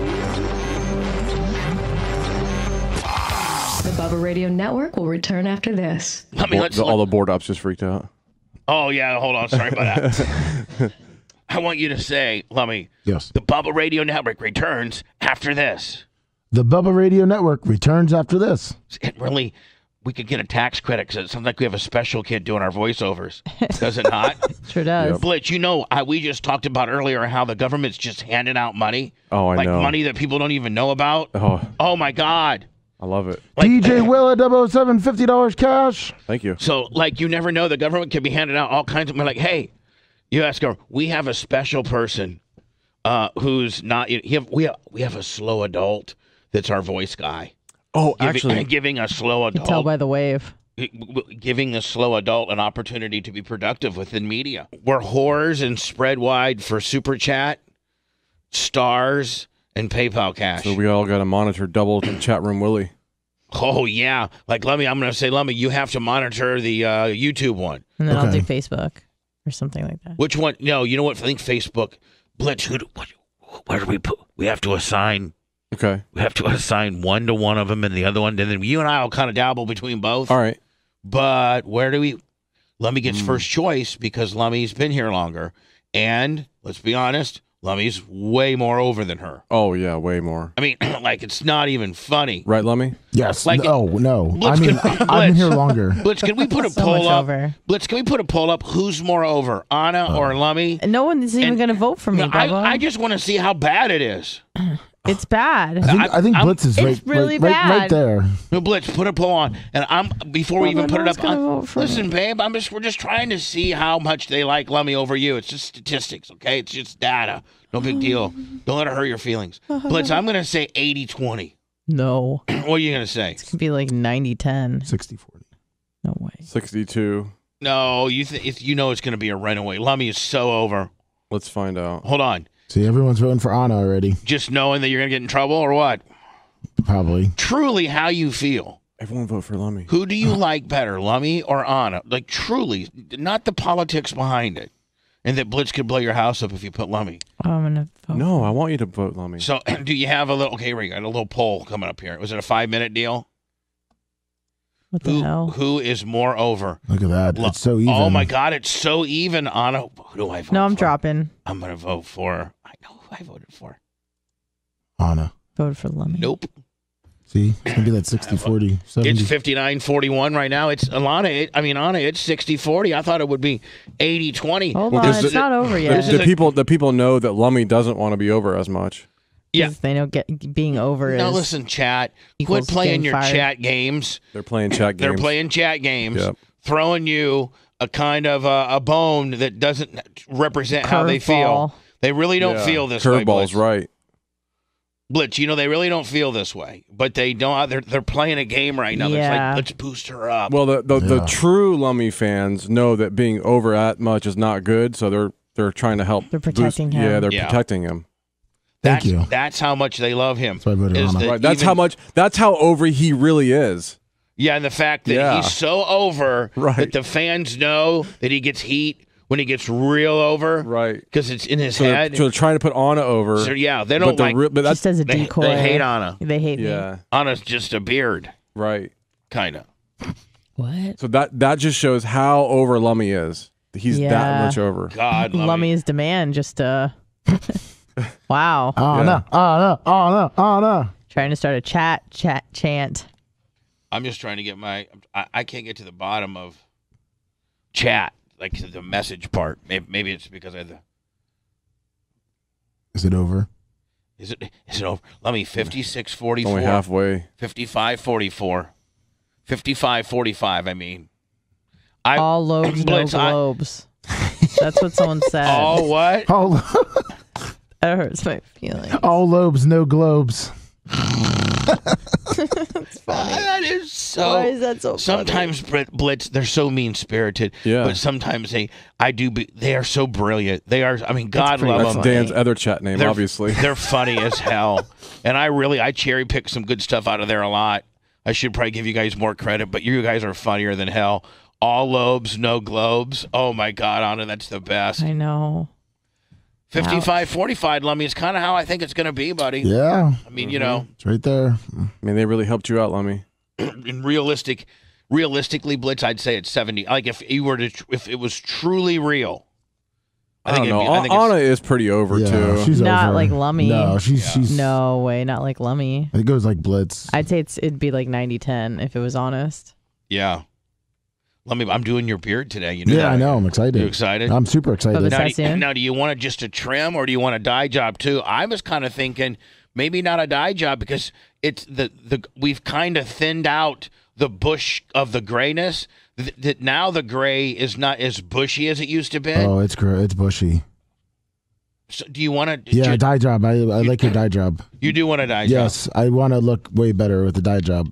You do a really good job on the dye job. Look at that big buffalo head. Yeah, Look at that big ass buffalo head. Look at you. Big. Oh, big. Just big and dumb. Look at you. Lummy, look at you. Who would have ever thought you'd be a big radio star? Like, I mean, this is the same as, like, you know, a guy winning Powerball in life, right, Blitz? Oh, absolutely. Like, you know, everybody that went to school with Lummy, they'd be like, there's no way that dumb oaf is going to be, like, a real popular radio personality and people are going to want to send him free stuff and everything. Look at that. Can we do an ISO again? Look at that guy. Look at that guy. Did you ever think in a million years you'd be a superstar? No. You have made me into one. Thank you, sir. And I have my own shirt. Look at you. Well, God bless your little soul. If you don't represent that the average guy can make it. Yep. Then I don't know what does. Oh, Blitz, great news. Okay. I went into to the Social Security portal. Okay. And if I work till 6, if I retire, you can retire at 62 or 67. Yep. And the difference is like about $300 or $400.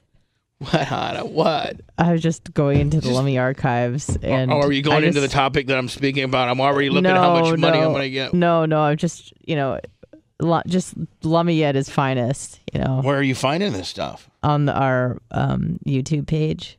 I just sent it to you. It just makes me laugh. Just never #never-forget. Is it the Dan half-face deal? Yeah. Is it really? I like it so much. Let me how's your face? How did I know that? Look at this. So I need some caffeine, so I wanted to send that there. It'll never get old.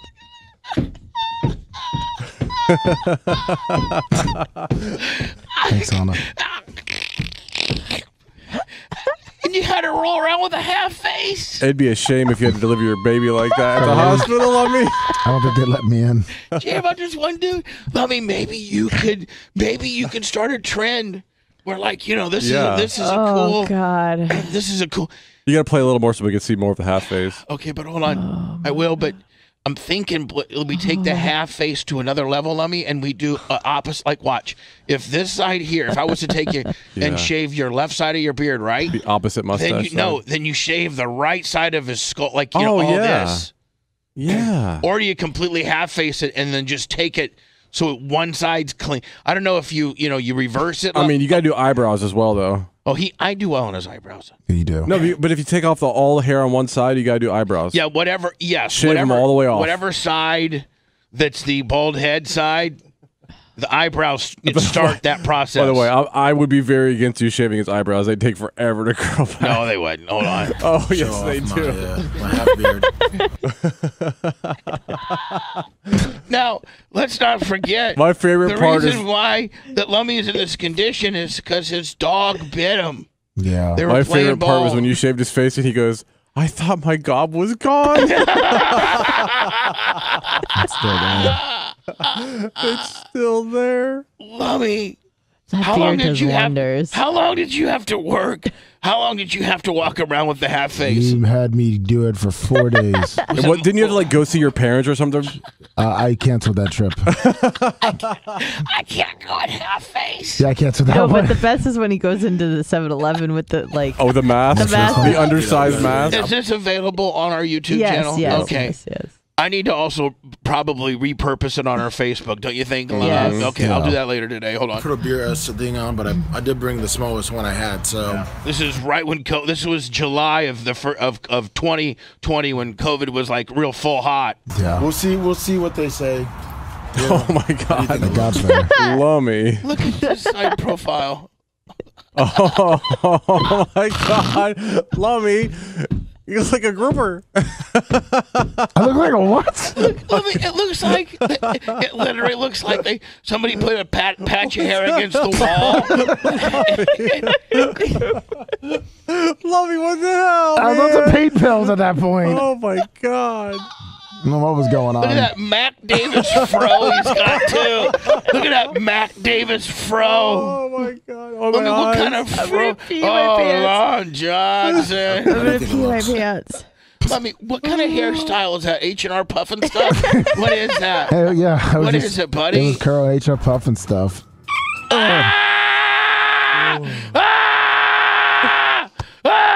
in the face.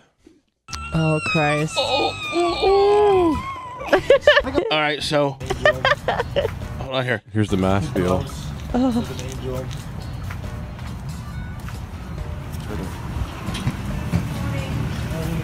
Hold on. Did the girl go hi, Lummy? That's what it sounded like. I thought you said morning. Lummy, did they know you at the 7-Eleven? A couple of It sounds like she said hi. Hold on.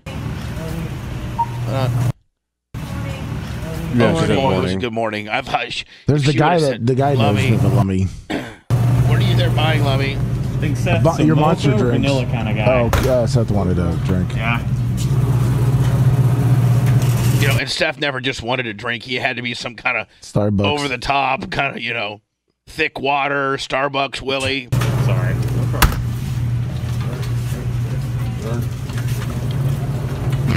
It's a ball gag.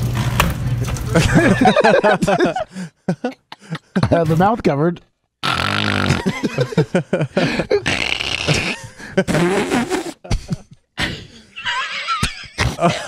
Looks like you're getting ready to go to a BDSM convention and you're already pre-gagged. Ashley, we're going to this convention. Can you pre-gag me? I don't want to do it at the convention. Oh my god. Oh my god, Lummy. Hello. Poor woman.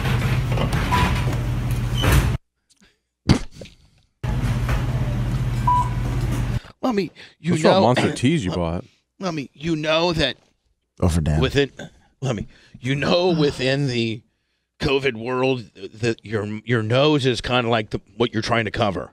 Yeah, it was early on. I didn't know. Like it's not just the mouth. You have to have it over the nose too. Yeah. Well, it wasn't working that day. So hold on, Lummy. Your debit card's not working, so you have to go out and get the little bit of cash you got. Yeah. It's the content people need. That's it. Yeah.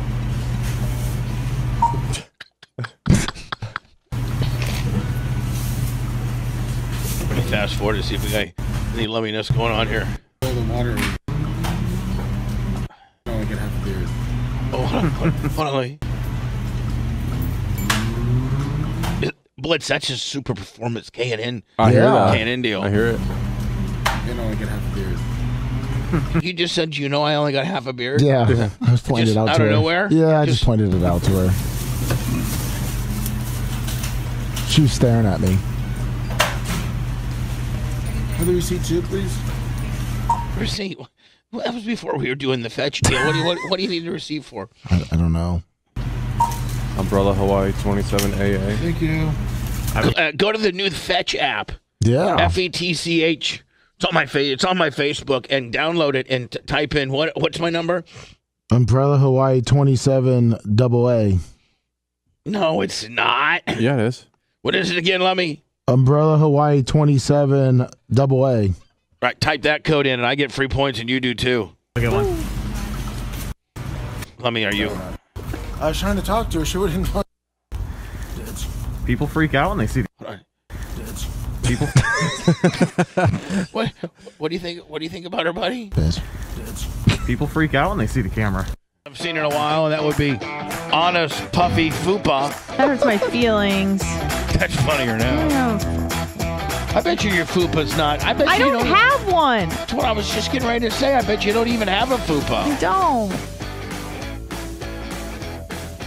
I don't even look down there much, except when I'm washing it. It's really tough down there. Bend your neck down there and look at it all the time when you're laying out. Do you look at your wiener a lot? Like I don't really. Yeah. I do. I don't look. Okay, yeah, Blitz does definitely. Yeah, well, when you got, when that's your... You get 12 inches of it down there. Blitz, how are you doing? Like, how's your dating deal going? Like, what are you having the most success on? In person. Blitz found a nice honey hole yesterday, so... Oh my God. What do you mean? He found a honey hole with some new ladies. Channel side is... Honey with the big baloney, 1,500 bits. Honey with the big baloney. Is the bomb. Channel side? Oh my God. Yeah, there's like Publix and Crunch Fitness are like right next to each other. Yeah. I signed up for Crunch Fitness. And you're gonna go shopping there? And I shop up at that Publix. I've been there like 3 times already. Where do you park? There's a parking garage. You get to pay? Nope. 2 hours for free. So you can go to work out at the Crunch and get some protein shakes. Really? Yep. What's the Crunch like? Oh my God. Is it dime pieces, Bubba, Blitz? That Crunch is ridiculous. Just hot chicks rolling around with yogs. I was there yesterday at like 1:30 in the afternoon, I think. Yeah. Like, there was probably 40 chicks there that were like, oh my God. Well, they put the treadmills on the windows. They do. When you're walking on the sidewalk. They do. So there was 40 holy shizzes? Yeah. At like 1:30 in the afternoon on a Tuesday. For real? Yeah. And what are they doing? They're probably like young moms. Or OnlyFans models. Yeah. Man, OnlyFans is blowing up for us, too. We had our best day yesterday. Woo. Go to OnlyFans and search The Bubba Army. And you'll see all of our nonsense on there. We're quickly getting a nice little collection. Blitz, you'll have something dirty, super dirty for Friday? Yep. Yeah. Have you ever cried on a parody? No. I've cried over From a the lot show. of other stuff. Oh, from the show?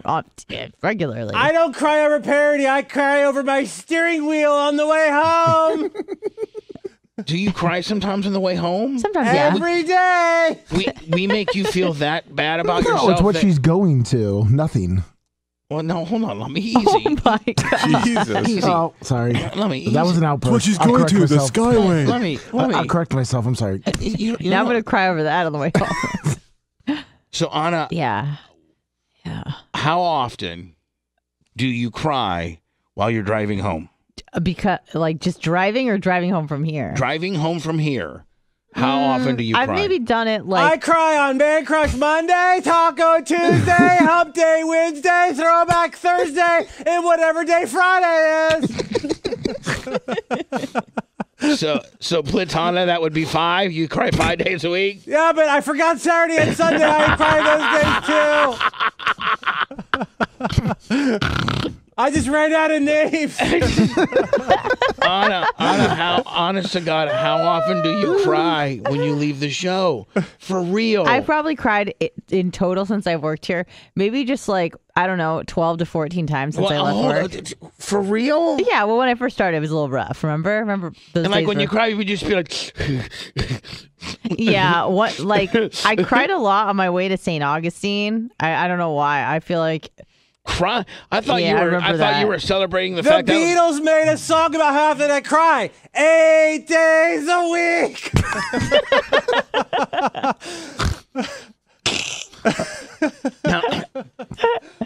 Now that's the next parody. Anna cries 8 days a week.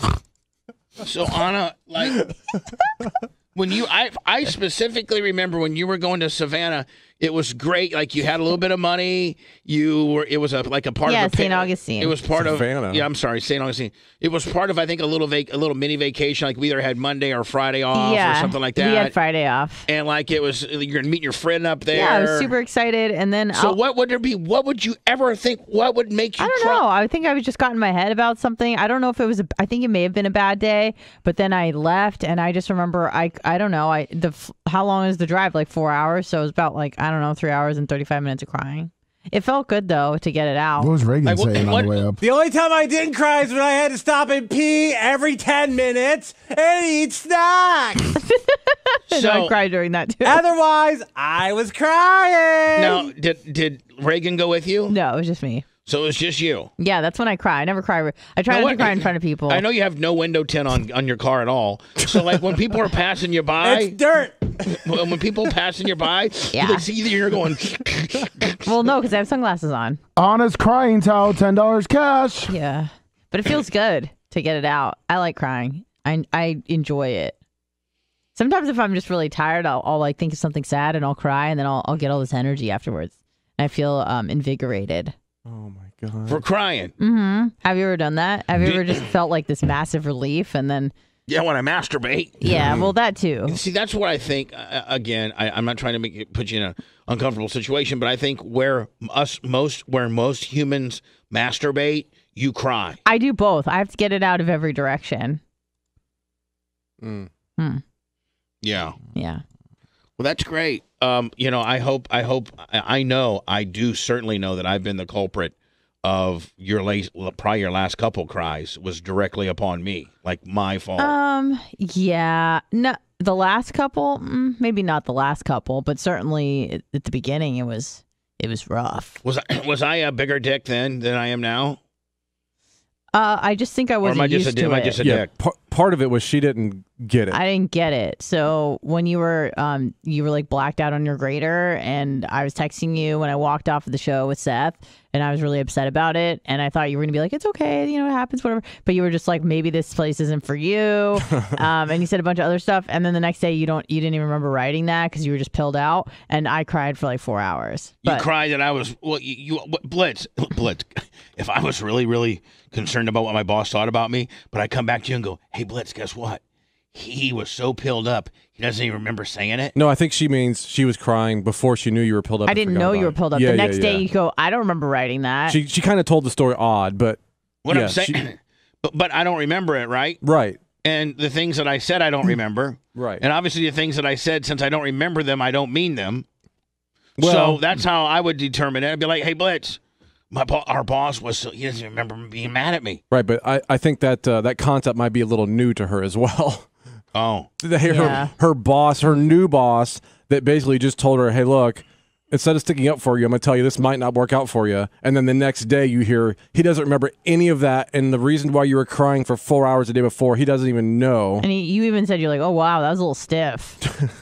You're like, I didn't remember writing that. It must have been probably like of September of last year. Would you like me to find it? Yeah, I would. I'd like for you to find it. But more importantly, I get on that grader and I get laser locked in on my deal and then I probably answered so stiffly because you were bugging me. Because I was really, laser. I think I just apologized. Yeah, there wasn't not much bugging. I think you had other people bugging you about it, and you were kind of over it at that point. I'll find it. All right, it should be here. What are you eating? Listen to this, Blitz. Somebody sent me Tic Tac, right? Anthony K. Yeah, Anthony K, better known as Tic Tac on Twitch. Okay. What is it? What are you eating? They're Reese's. Okay. Show the center, please. Cupcakes. What? They're these made into cupcakes. The box is a little looks smashed. Interesting. These, you know how they have like a little like you know how they have Hostess ding dongs and all that stuff. You know how they have Hostess cupcakes. Yeah. You know how Hostess cupcakes are the bomb. Uh-huh. They basically made a Reese's hosted cupcake. Ooh. It was good. It was really good. Oh, is that what you were eating earlier, Lummy? Yeah. Lummy, you didn't. Mine was a little smashed. Hold on. I said his was a cookie, Bubba. Yeah. You didn't. I was told mine was a cookie. He ate it during a hot mic. Yeah, I thought it was a cookie. Didn't even bother to wait. I thought it was Lummy, a cookie. I was going to make it a bit. Oh, sorry. I thought it was a cookie. Yeah, we all got them to eat. Oh. Can I have another one, Bubba? No. Oh. I thought it was a cookie. We're all eating them right now. Yeah, we're all having them right now. I don't see anybody Anna, are you eating yours? I'm looking for the text. That wasn't the No, I haven't eaten it yet. I'm eating mine right now. Are you? Yeah. I never got one. Let me see where you told me that. I already ate it. That's what I meant. Let's see Thanks, here. buds. I know there's something here. Oh, maybe not. Because after a year, it deletes. Oh, yeah. Come up with an excuse after a year it deletes when it wasn't even a big deal. You didn't screenshot it? Mm-mm. Tic Tac Tell just sent 1,000 Oh. Yep. Oh, Tic-tac-toe. here it That is. sent the Reese's in 1,000 bits. Okay, so we start talking. You tell me that, you know, I don't want to bring some of it up because you might. You're the still one feel that said, way. "Do you want me to read all the tweets? Yeah. All the and then you bring the same crap back up. No, here it is. You go. This type of radio might not be what you want. No, hold on. You got to write what you said. Yeah, he said, she said, For he said, me, she said. Yep. You just can't come out with me saying You're the one that said, "Do you want me to read the text?" Yep. Yeah.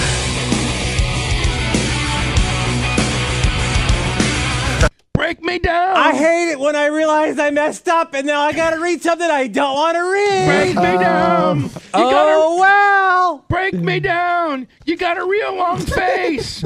We're going to your place, and I hope your friend comes out. It's my first attempt at a rock song. So That's a pretty good lyric, actually, right there. break me down. You gotta. I just don't think Daniel Blitz has headphones to be able Or to. maybe ears. Oh, come on. Like, I just Trying. did the lyric exactly the same cadence you would have to do. Yeah. If I had the Lummy, find me the royalty-free crazy bitch music, and I'll sing the lyrics closer to be synced up than he did. Break me down. Break me down. Break me down. Yeah, it's You been got more a real long staccato. face. We're going to your place, and I hope your friend comes out. Down. You got a real long face. We're going to your place, and I hope your friend comes out. So anyway, Anna, you ask me if I want you to read back these texts that made you cry. And I said, Sometimes when I say things, I immediately regret it. I've never worked on a show that shoves it back up your ass as quick as this one. I was hoping you'd say, no, don't read them, just move on. But nope. Now I gotta read them. I don't ever play poker with me. Blitz will tell you, I don't care whether you can't make me look any worse than I already do.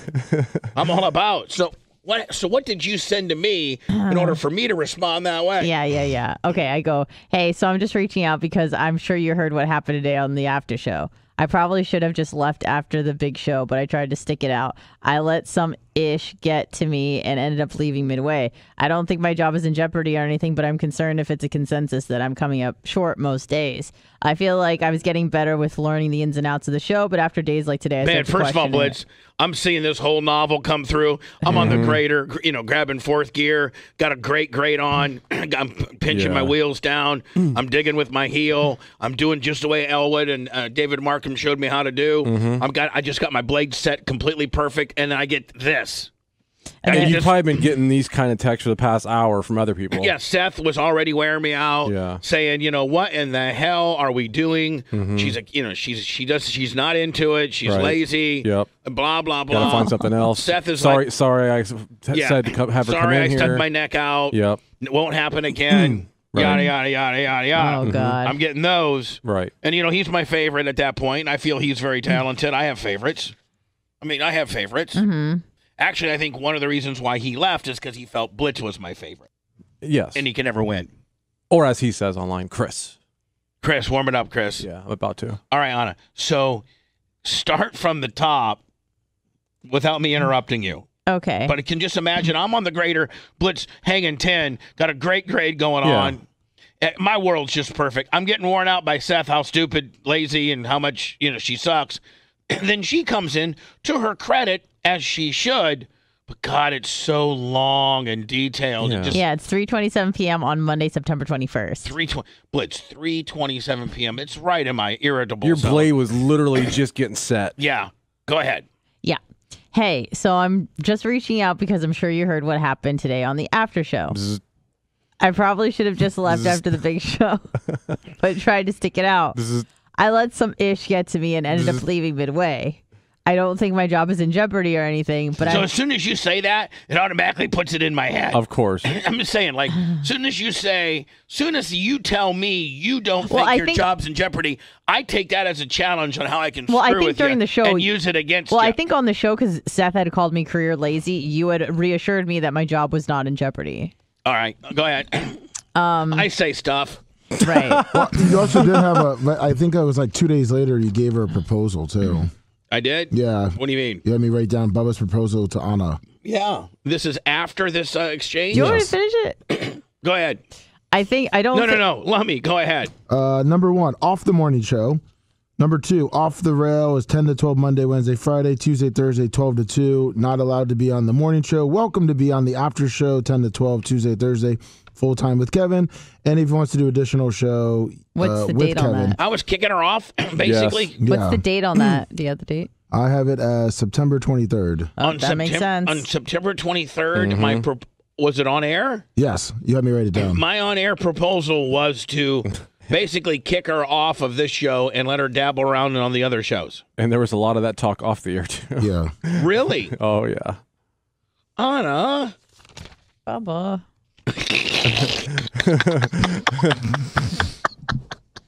All right, continue on. I'm so sorry. Okay. Let me thank you for the... No problem. Okay. I don't think my job is in jeopardy or anything, but I'm concerned if it's a consensus that I'm coming up short most days. I feel like I was getting better with learning the ins and outs of the show, but after days like today, I start to question myself more than usual. Boom. Remember when I said I cried 14 days?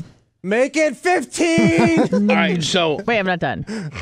Oh, you're still going on? Yeah, no, yeah, your reply's coming up. Yeah. I'm always looking to improve, so feel free to message me any feedback so I can get better and be better for the show. All right, I regret sending that last part. Hold on, Blitz. Would you read that last part again to me?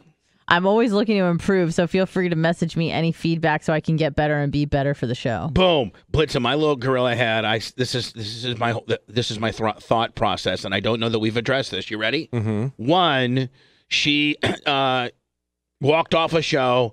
I've already been flanked by Seth and got all what really happened and how upset he really, really is, and I want to keep him happy. Yep. Two, she doesn't think her career's in jeopardy because she said that, but I need to use that against her because she looks like she's getting a little bit arrogant here. Right. This is an opportunity for me to knock her down a few pegs. You know what I'm saying? It's about controlling all you guys. Sure. I get it. I got to keep you guys in control. Otherwise, you guys would be like those Samsonite monkeys. I mean, like, seriously. Yep. I spent half my day asking if the stuff I've asked you to do is done or not. And half the time it doesn't get done. Like, I'm just a big babysitter here. So anyway, Anna, how long? I guarantee I didn't get right back to you, did I? Pretty soon after. Oh, that shows you. Yeah, like within 15 minutes. Okay. Whoa. And what do I say? I wish you would listen to the direction we're trying to give you. The show isn't like anything you've ever been associated with. You went to a virtual baby shower this weekend, but yet don't offer that as any type of content. Big Time Radio is about personalities and their lives. Other than the content you provide while you're in the studio, there is nothing. I say, okay, I'll be better about that. And then you say this, and this is what hold on. Stop. Blitz, I still stand by what I said. That part of it, yeah. Yeah, I still stand by you need to constantly try to get me some content that I can spread across our platforms because you are a co-host and people do care about you and what you do. You may not think in your little insecure heart, but people do care. You do move the needle. Anna Hummel content moves the needle. Blitz content moves the needle. Lummy, you guys, I've all put you on this stage. So to make you a star, make you a radio co-host that I don't know that anybody else could make you, like me. Blitz, I don't know that any other radio host could make you the star that you've become on this show. And like, nor was I trying to be. No, I understand that. But like, this is such a rare anomaly, if you will, for sure, as to how I position my co-hosts. You know, like a lot of radio shows don't like their co-hosts to, you know, like upstage them or get attention. I mean, like, you know, I have this whole belt concept that I don't participate in so that my co-hosts can. I make sure that my co-hosts, if we have an opportunity to do a T-shirt, they get a T-shirt. I make sure my co-hosts know that they can do any ancillary show they want. They can do as many podcasts as they want. And so, you know, I don't know. In doing that, because I'm not afraid to let you guys take a step forward, if you will. I understand the pecking order of how things work here, and the fans truly know who is the quarterback, and you are my slot receiver. And so at that point, you needed to then and you need to now continue to try to contribute things that you do out of the radio, on the radio, because that's what big time stars do. Like, do we really care about like when Britney puts stuff out behind the scenes type stuff, people gravitate to it because, they want to know the behind the scenes. They're fans of her. People want the behind the scenes stuff with us. So that being said, I came back. How did I end it?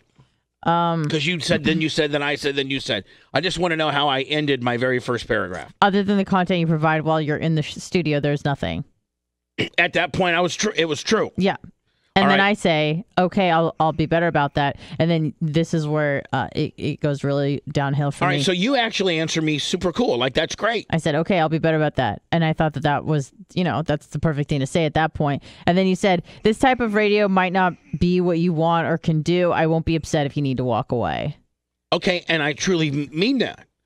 Like, at that juncture, maybe you didn't understand the dynamic of the program. I thought that was like, you can, like, we don't want you. Like, that's what I read into it. And so I said, I still want to keep trying. Hopefully you feel the same. And then you wrote, okay.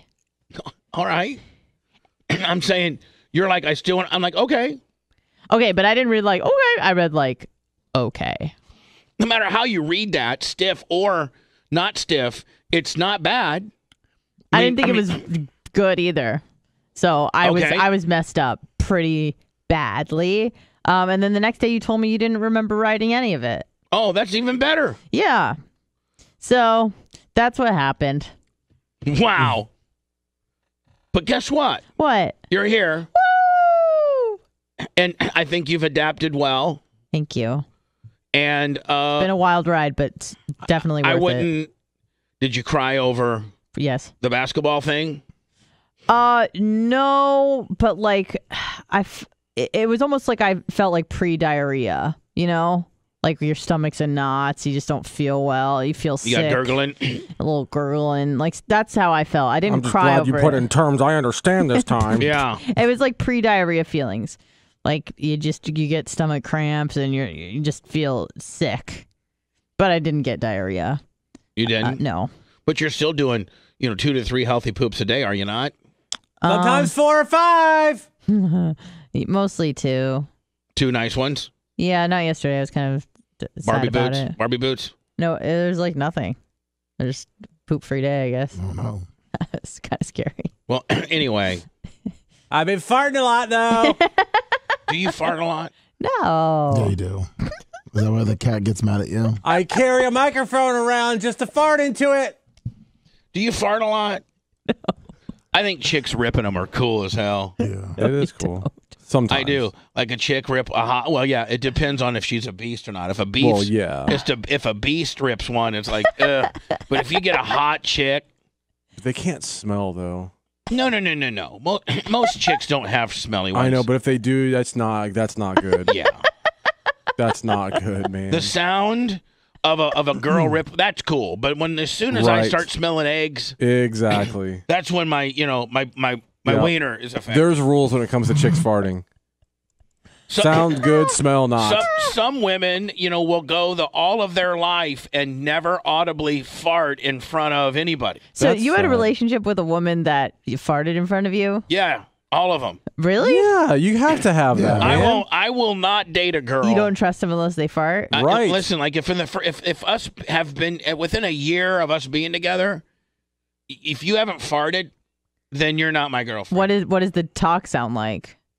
Like, if you realize it's been 8-9 months and they haven't farted. We're hanging out a lot, and I fart a lot. But I really am proud of my farts, and I'm not stopping. I am not stopping farting for anybody. Right. I could have the hottest chick in the world.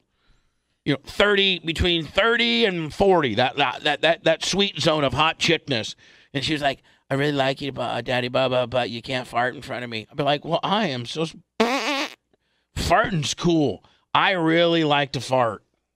Some guys like to, do 5Ks. I like to fart. And if you don't, some guys like to do 5Ks, and I like to fart. Yeah, if you don't like, or you're grossed out by my farts, and my farts, some of which do smell like rotten eggs, but I really put those ones over. I'd be like, wow, you should smell this one. Yeah. I go, But guys farting and stinking is okay. yeah, guys farting and stinking is kind of the way it is. Well, how do you get a chick to fart in front of you? So then I say to her, listen, I really would like you to fart in front of me one time. Just kind of like it's like a trust game. And Yeah, like, sometimes you just gotta squeeze them. and then they're like, no, I don't want to do that. So then how do you get him to fart? I'm like, listen, here's the deal. If you don't fart in front of me, then you really don't we're not a thing. So we're going to Tijuana Flats right now. Mm-hmm. What's the big deal? I've never met a chick that really fought me on it. I think all my chicks are cool. And they're like, sure. Everyone farts. I'd be like, oh, it's cool. Mm-hmm. And she'd be like, I got one cup. But what if it's like a big juicy one? Nikki ripped one time, Blitz, and I put it on YouTube, and they banded it. Biohazard. She was cool as hell. She was in her pink sweatpants, and she was high, and she was waiting for the pizza guy, and she was really getting irritable. And I had my phone taping, Right. and she didn't have any underwear on and had these tight pink sweatpants. That's hot. And she went, when she pulled her, she didn't pull them down, but she kind of pulled her sweatpants so they were even tighter against the kiss tiz. Right. And you could see a little bit of kiss tiz. Okay. And then she ripped up. And I was like, oh my God, that's the coolest. And Could they see the fabric move? I had it, yeah. I had it up on YouTube for the longest time, and they banded it. Oh, no. I got to find that because it was oh my God. Yeah, we put it on OnlyFans. We could. We could put it on. Oh. Lummy, does Ashley fart in front of you? Yep, sure does. Blitz, have you been in relationships with? Yeah, not a lot, but yeah. I mean that you say, hey, listen, I like girl. It really shows that we love each other. I agree. Like, I don't like it a lot. Takes your love to a whole nother level. I don't like it a lot, but it's got to happen. Right. Yeah. Don't act like you don't fart. Sometimes you gotta tickle. Sometimes you gotta tickle a fart out of a bitch too. Some girls are like, I don't fart. Right. I think every human being farts. Yeah. Yeah, we fart, but we don't want to do it in front of you because we think that you don't want to F something that farts. That's not where we're headed. That's Unless the fart is smelly, then it creates problems. Yeah. Well, in my book, I don't really get mad if it smells. Blitz is a little more sensitive on the smell than me. Yeah. I just want to hear a rip. Yeah. I just want to hear a big old rip. Like my mom and sister fart like you wouldn't believe it. I'm probably not supposed to say it for my sister because she tries to act all prim and proper, but she'll rip them. Terrible. Absolutely rip them. She's a filthy McNasty. She is a filthy McNasty. I heard him there carrying on yesterday. Jesus. By carrying on, what do you mean? I thought Big Red put more insulation. You need to build another soundproof wall? God, maybe it wasn't yesterday. It was Sunday. The insulation was. I think pretty I'm much over living there. I think I need to get my own apartment. I think me and Tyler need to get our own place. Yeah, he's making money now. He can pay the rent. Yeah, I could just take it right out of his paycheck, rent, and we move somewhere a little closer. And I think Hey, Dad, why does my check say I only got $10? Because rent, buddy. Oh, this new apartment. This sucks. This new apartment doesn't pay for itself. I heard you're moving back to Terrace. Not so badass anymore. Hello? Question for you about your charity. Okay, go ahead. What are your plans for paying back the thousands upon thousands of dollars that you've borrowed from your charity? I've not borrowed anything from my charity. Oh, then you're submitting fraudulent tax returns? I haven't seen the money that I borrowed supposedly from my. In 2018, you borrowed $40,000 from your charity and paid back $3,333. 2019, you haven't paid back 1 cent of the rest of that money. How much do I have left in there? That's so I need to take that out too. In 2020, you haven't filed your returns yet, but you did mention a couple weeks ago that you have $12,000 or $13,000 left. in your charity. No, I think I have more than that, actually. Well, given that, if based on what you've said on the radio, you've either not paid back the rest of that $40,000 from 2018, but you've also done something with another $20,000 or $25,000. Man, you're pretty good at reading all this stuff. Thank you for breaking it down. I'm going to call my accountant and see how valid those numbers really you've are. always told people when you check out a charity, go read their tax returns. Well, I did that, and you've turned your charity used to be great. You've turned it into another scam. You just can't help yourself, can you? No, I still think there's a balance in there, and I still think I'm making repayments to that place as well. I do. You didn't in 2019. You still owed $36,000 some dollars from that original $40,000 loan. Now, when you first answered the call, you said you haven't borrowed anything. Now you're saying you are making payments back. So yes, you did borrow money. I'd like to know what you've done in 2020. Nothing. I don't think my 2020 taxes are due till October 15th. At the bottom line, I think that's the due date is October 15th. You have to file an extension. If you had paid back all of the money that you borrowed, you should have in the range of about $80,000 in your account. And I think I got about 40 in there. Which means you haven't paid back the loans. Well, it looks like I need to pay that back eventually, doesn't it? Right. I guess maybe you really couldn't afford to build your stupid Clem's clubhouse. Maybe you can't afford to. Well, now see, that's where you're. Hold on. Your studio. Maybe you can't afford. Now, hold on, buddy. Hire your son, buddy. I think I can afford all of that because I don't pay for a lot of that. A lot of Clem's Clubhouse and my stage and stuff, the guys donate their time for free, and a lot of times end up buying the materials. So no, I think I can afford that, and I think I do owe my foundation $40,000. I think I do. Right. And I think it was. And I think. Hold on, buddy. Let me explain to you, okay? I think that I needed to borrow $40,000 from my nonprofit that I've had for about 15 or so years that I didn't take $1 out of. I think since you've looked at it so thoroughly, you'll see.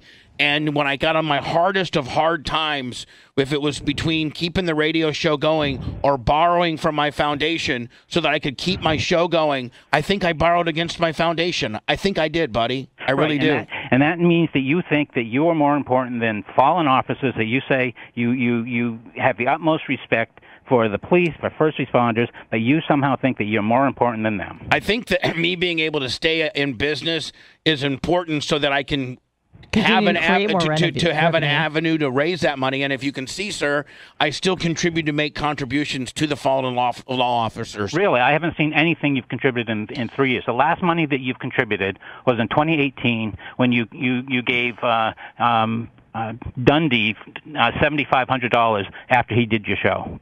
Who? That's the last Monday. No. We actually did something for the Manatee Sheriff's Department, and we bought $20,000 of vests in 2019. Right, in 2018. No, that was 2019. But that was on your 2018 return. Okay. All right. What do you want me to say? Most people would have hung up on you, buddy. I borrowed $40,000 against my foundation so that I can stay in business. I recognize that, and I need to pay that back, and I will. Some people take salaries to run their foundations. I never have, but I did borrow against it one time. I've owned it for 15 years and never took a salary. I will get that $40,000 paid back to you. Most people would have hung up on you. Once you pay that back, you are no longer a scum-sucking weasel. Well, sir, I think I'm that no matter if I pay it back or not, to be honest with you. You there? Hello? But he hangs up on me. Mm-hmm. Hey, sir, looks like you're pretty good at accounting. You want to file my taxes for me? I mean, nothing gets by you, kid.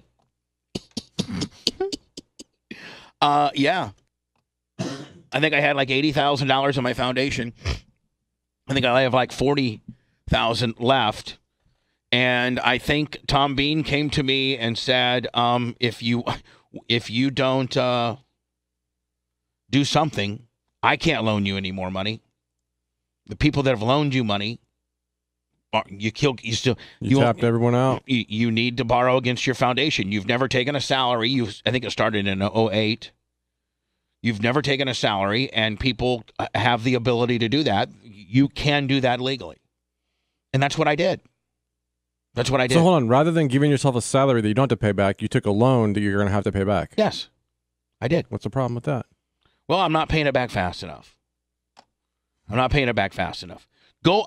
Sir, whatever your name is, go back and see the start of the foundation and tell me how much I've paid anybody in salary. Nobody's taken a salary. But it looks, I do remember borrowing against it. And I have to, and I've paid back some of it, but I got to pay back more. But I'm just now getting back on my feet.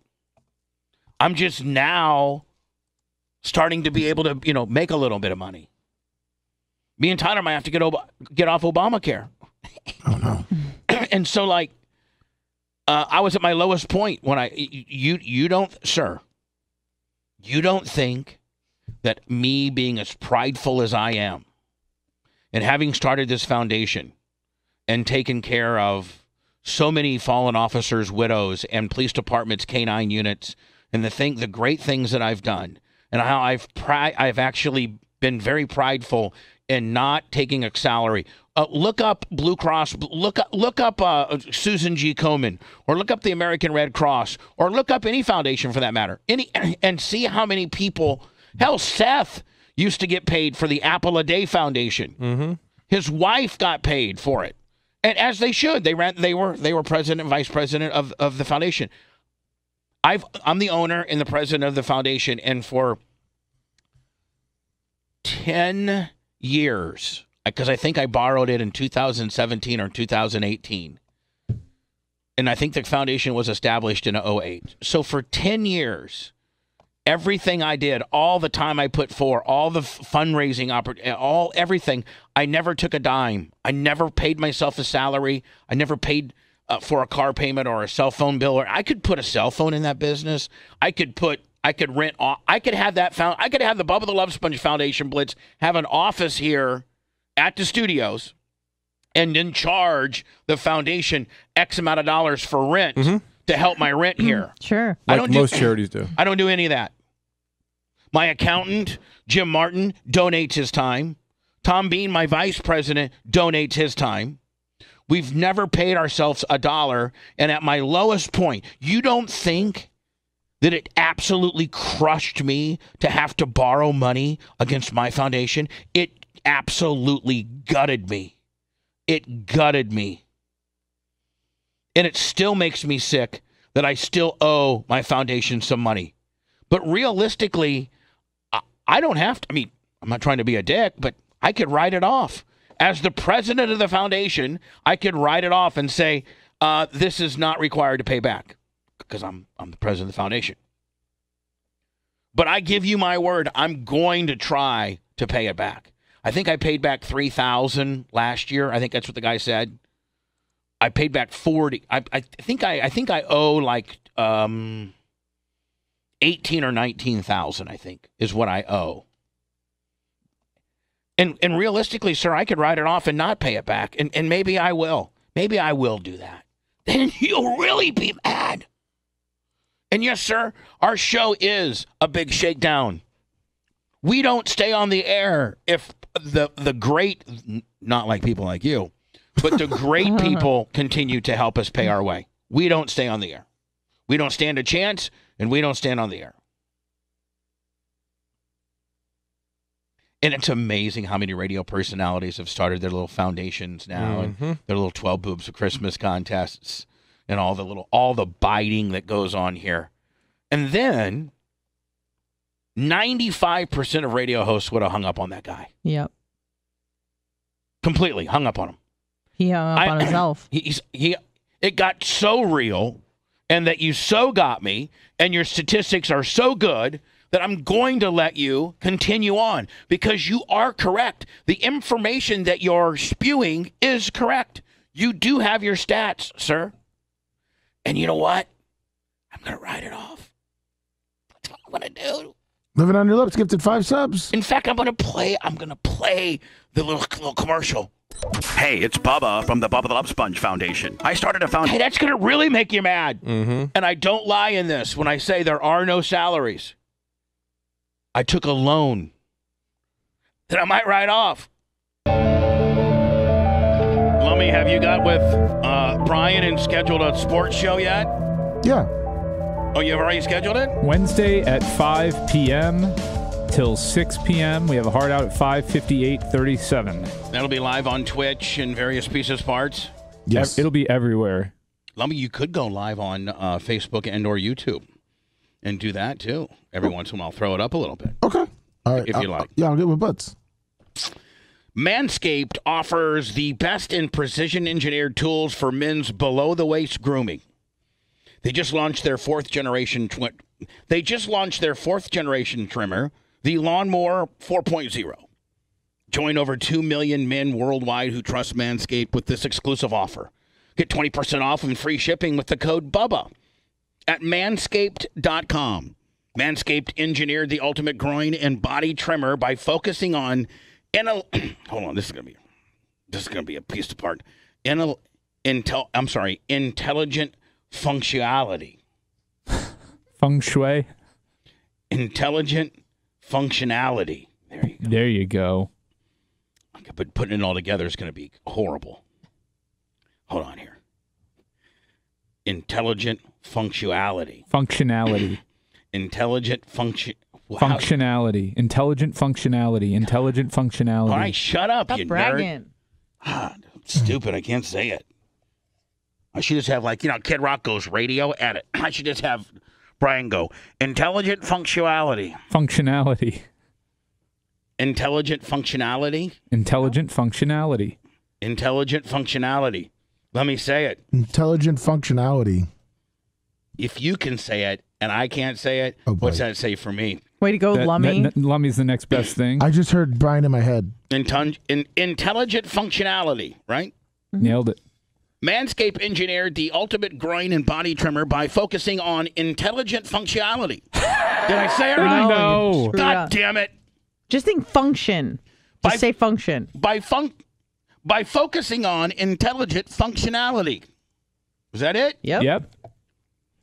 Blitz is And cringing. take 5. Blitz is cringing at having to put all this together. Where's the mic? You're the one megaphone? editing it, Bubba. Let's get the megaphone. And take 5. Let me direct this. Here, Brian. Lummy, you need to direct me. Brian, Bubba, we got Manscaped. Yeah? Manscaped commercial. Take 2. What do you want me to do, a pickup? Do a pickup from functionality. No, I need to probably say functionality again. Yeah, pick it up right the 2 words before functionality. Trimmer? Yeah, trimmer. Go for trimmer. By focusing on intelligent functionality. Nope. No, cut. Wrong. Oh, Bubba Parrot's out. Start with trimmer again, dumbass.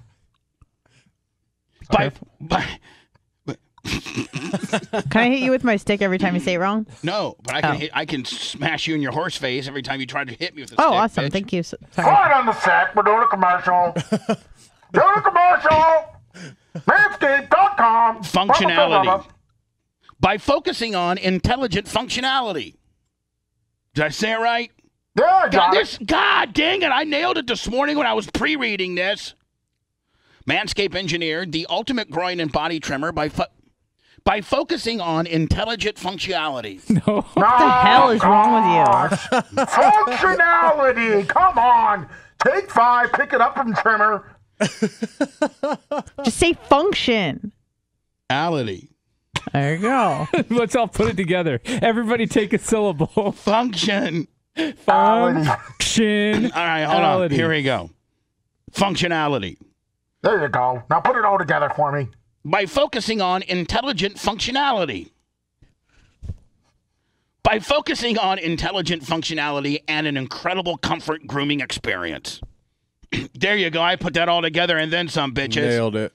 The Lawnmower 4.0 features a cutting-edge ceramic blade to reduce Lummy, what are What did you pop for, Lummy? God damn you, Lummy. I had one going. Way to go. And why'd you key that? Why'd you key it up? Why'd you key it up? I turned it off. Sorry. God damn you. Correction. By the way, Bubba's editing this later. Hold on. Edit. Correct. Oh, my God. You hit him in the head. Correct yourself. God dang you. I just got one going. Picker 2001, 5,000 bits. God, just bludgeon yourself. He is. All right, that's good. Stop. Now you're making me nervous. The lawn. Quiet on the set, Lummy. You just gave him GERD. He's making noise with the bat now. I'm not even talking. I'm not doing anything. You were absolutely clanking that thing around. The Lawnmower 4.0 features cutting-edge ceramic braids. Yeah, wait. I think okay, goddamn, Lummy. The Lawnmower 4.0 features a cutting-edge ceramic blade to reduce grooming accidents. When you cut your junk off? Fuck. What kind of tremor is this? What? Whoa. Dump. Do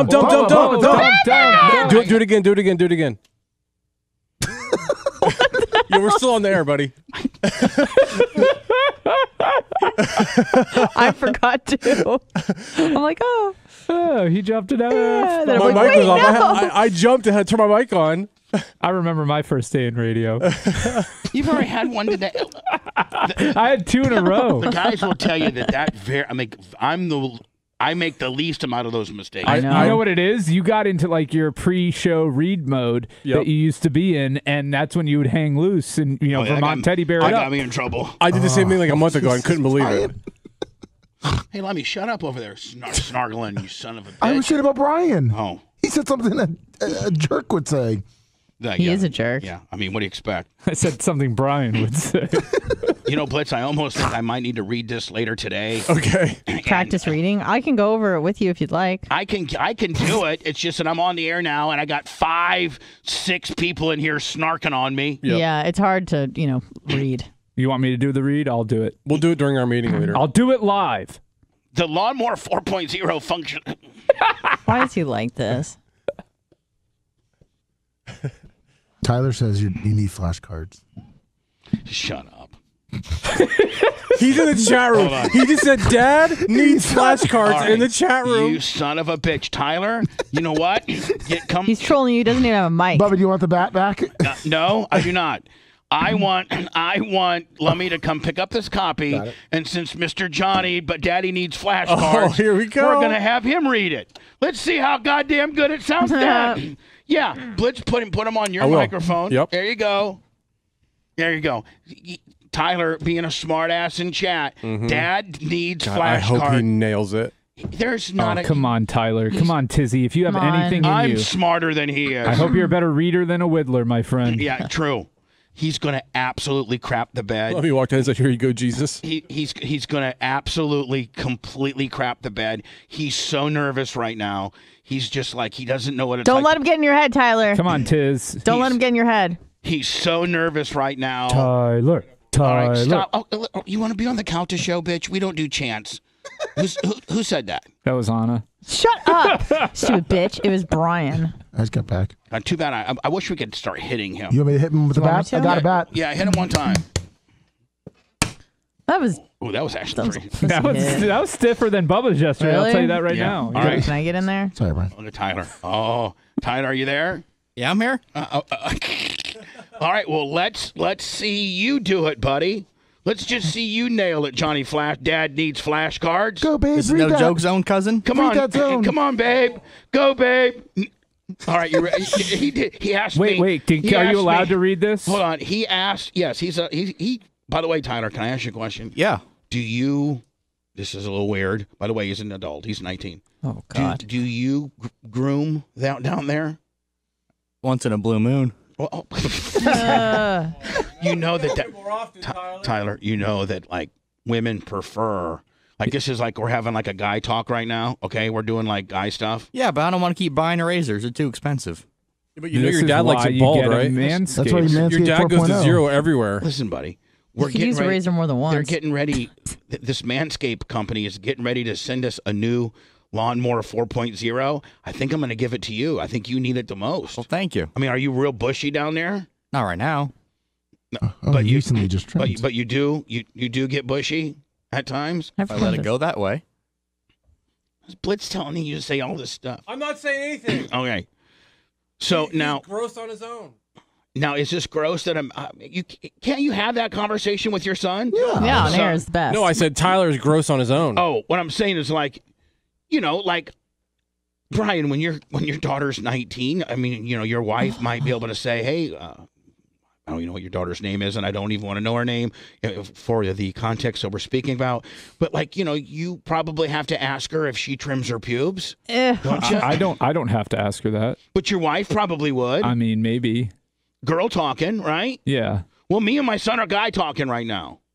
Sometimes dads have to have these kind of talks with their kids. Well, if you take her to the pool and it looks like she's, you know, smuggling a okay, easily. She's got buckwheat in a headlock. she looks like she's got Lummy's beard for a bikini. Can you imagine? She's wearing this real high cut Brazilian deal, and she's got something that looks like Lummy's beard underneath it. And you're like, listen, little Rhonda. That better be Nutella. Ew. So, like, you know, Tyler, sometimes we guy talk, like, you know, dad guy talk, like when I told you about, you know, kids. What about kids? Well, remember when last week I had you and your girlfriend? What did I say to you? I had you two together. Oh yeah, you said no kids till we're like 29 or 30, or else you'd probably kill us. And how I married every woman jet ski. And did I not look at her in the eye and say, Ace, I'll push you down the stairs if you get pregnant? Something like that, yeah. Yeah, I don't know if that's the best proper. Has he ever made you Google two-finger cul-de-sac Jones?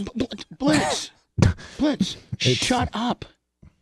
No, he doesn't need to Google that, and you didn't need to say it. Oh, sorry. God. Tyler, don't listen to some of these people around here, okay, buddy? All right. So, I know your kids are doing stuff. Just be really, you know, super careful. I don't need any kids.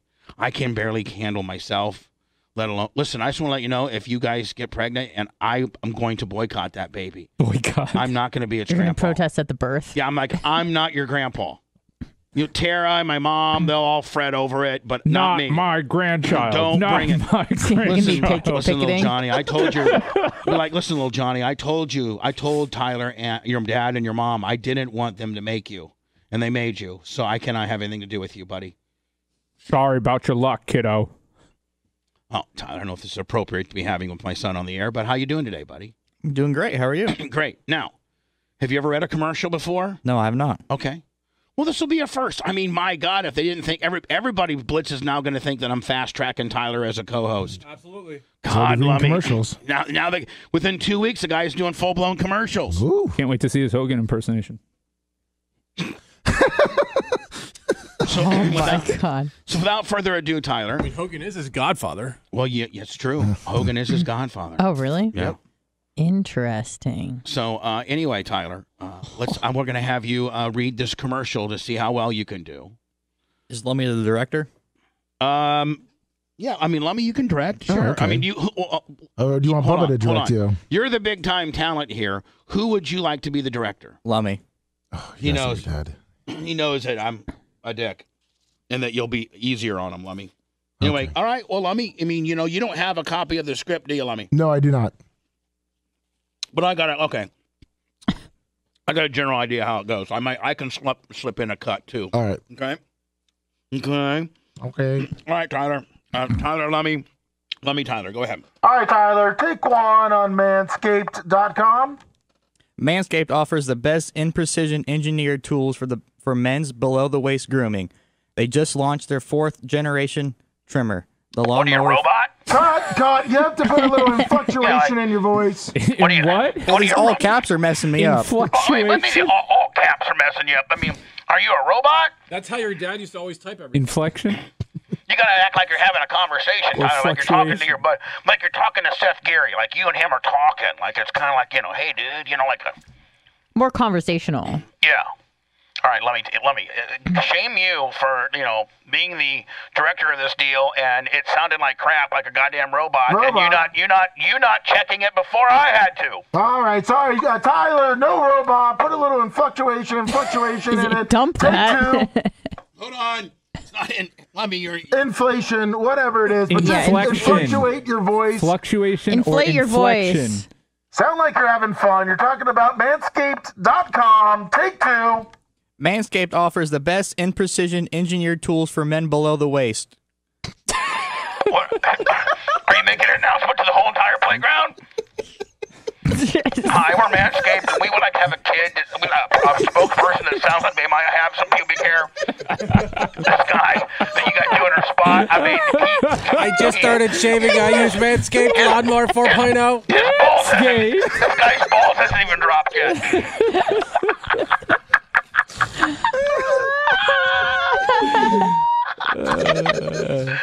Hear ye.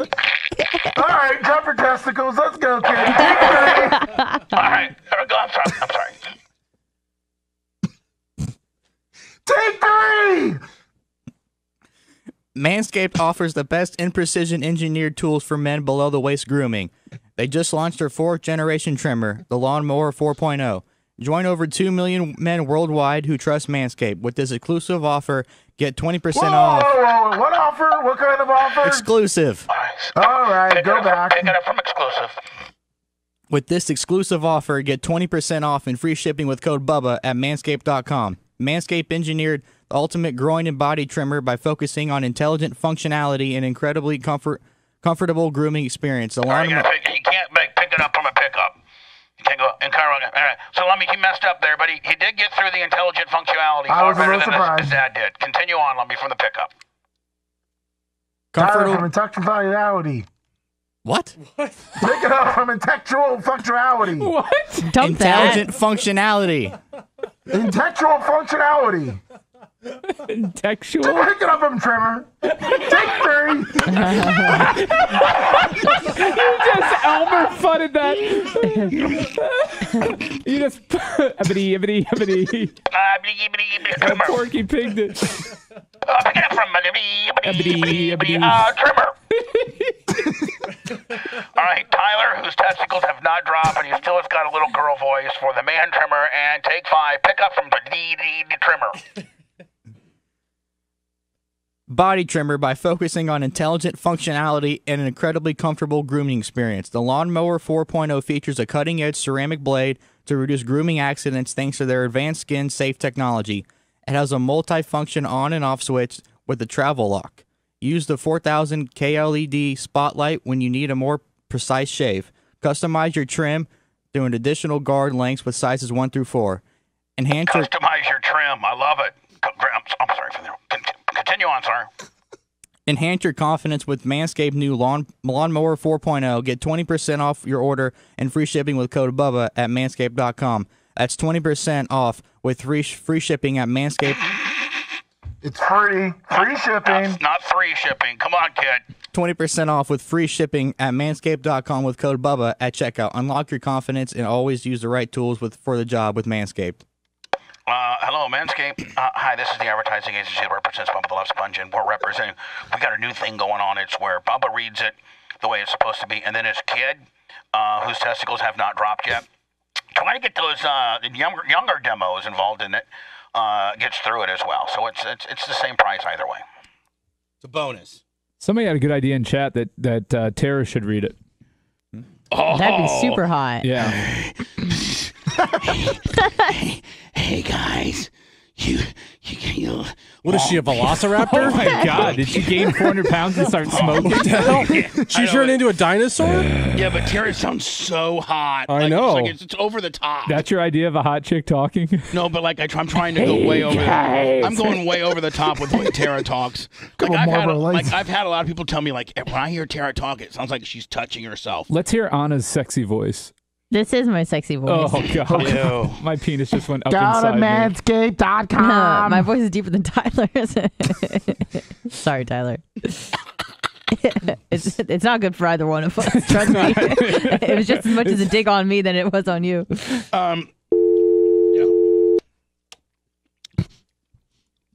Tyler, you can't have a big old bush down there. No kidding. Guy talking to him right now. Yeah. I think that's a conversation. I mean, listen, there's the conversations. This is a PSA. That should have came before the baby talk. He's Tyler Bush now. He's a NASCAR driver. But see, it's like I don't want to see it. I don't want to see my son's pubic region. But I'd like for him to be able to tell me that it's groomed, that it's shaved down. He just turned around and said, "Buy me some razors." That's what you just said. I got more razors than you can know what to do with. He's too damn lazy. I can't even get him to cut his toenails. Yeah, you got a job, buy your own. Yeah, Mr. Johnny Moneyback. Like 79 cents a razor. Oh, Tara's going to buy him a ton now. Oh, Tara will buy him gold-plated. By the way, Tara spoils the hell out of him. Good. I hate Tara in that aspect. That's awesome. Good job, Tara. Keep doing it. And one day he was talking about these like $600 earbuds or something like that, and I'm like, no, you don't need those. The next weekend, I see him and he has them. I go, what? And he goes, Aunt Tara. I go, you can't just ask. I didn't ask. She offered. She heard us arguing about it, and then she just went and got. I'm like, that little bitch. Yeah, but she has one nephew and no kids. What do you want her to do? Yeah, but spoil the hell out of him. Let him enjoy spoiled. it. He's so spoiled. Like, what are you doing feeding him? Nana, my mom, like, I don't even exist. Like, it's, how about Tyler? How about Tyler? You're the only dad in America Tyler? who's jealous of the attention his son I gets. know. No.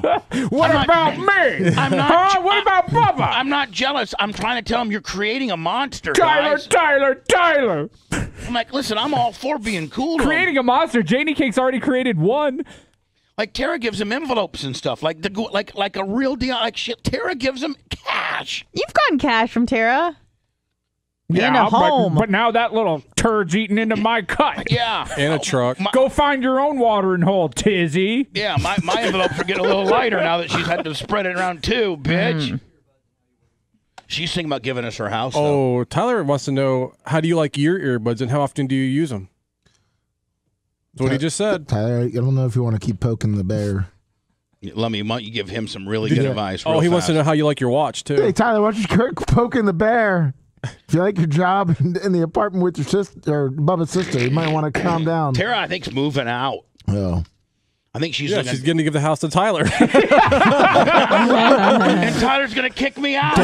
Dad.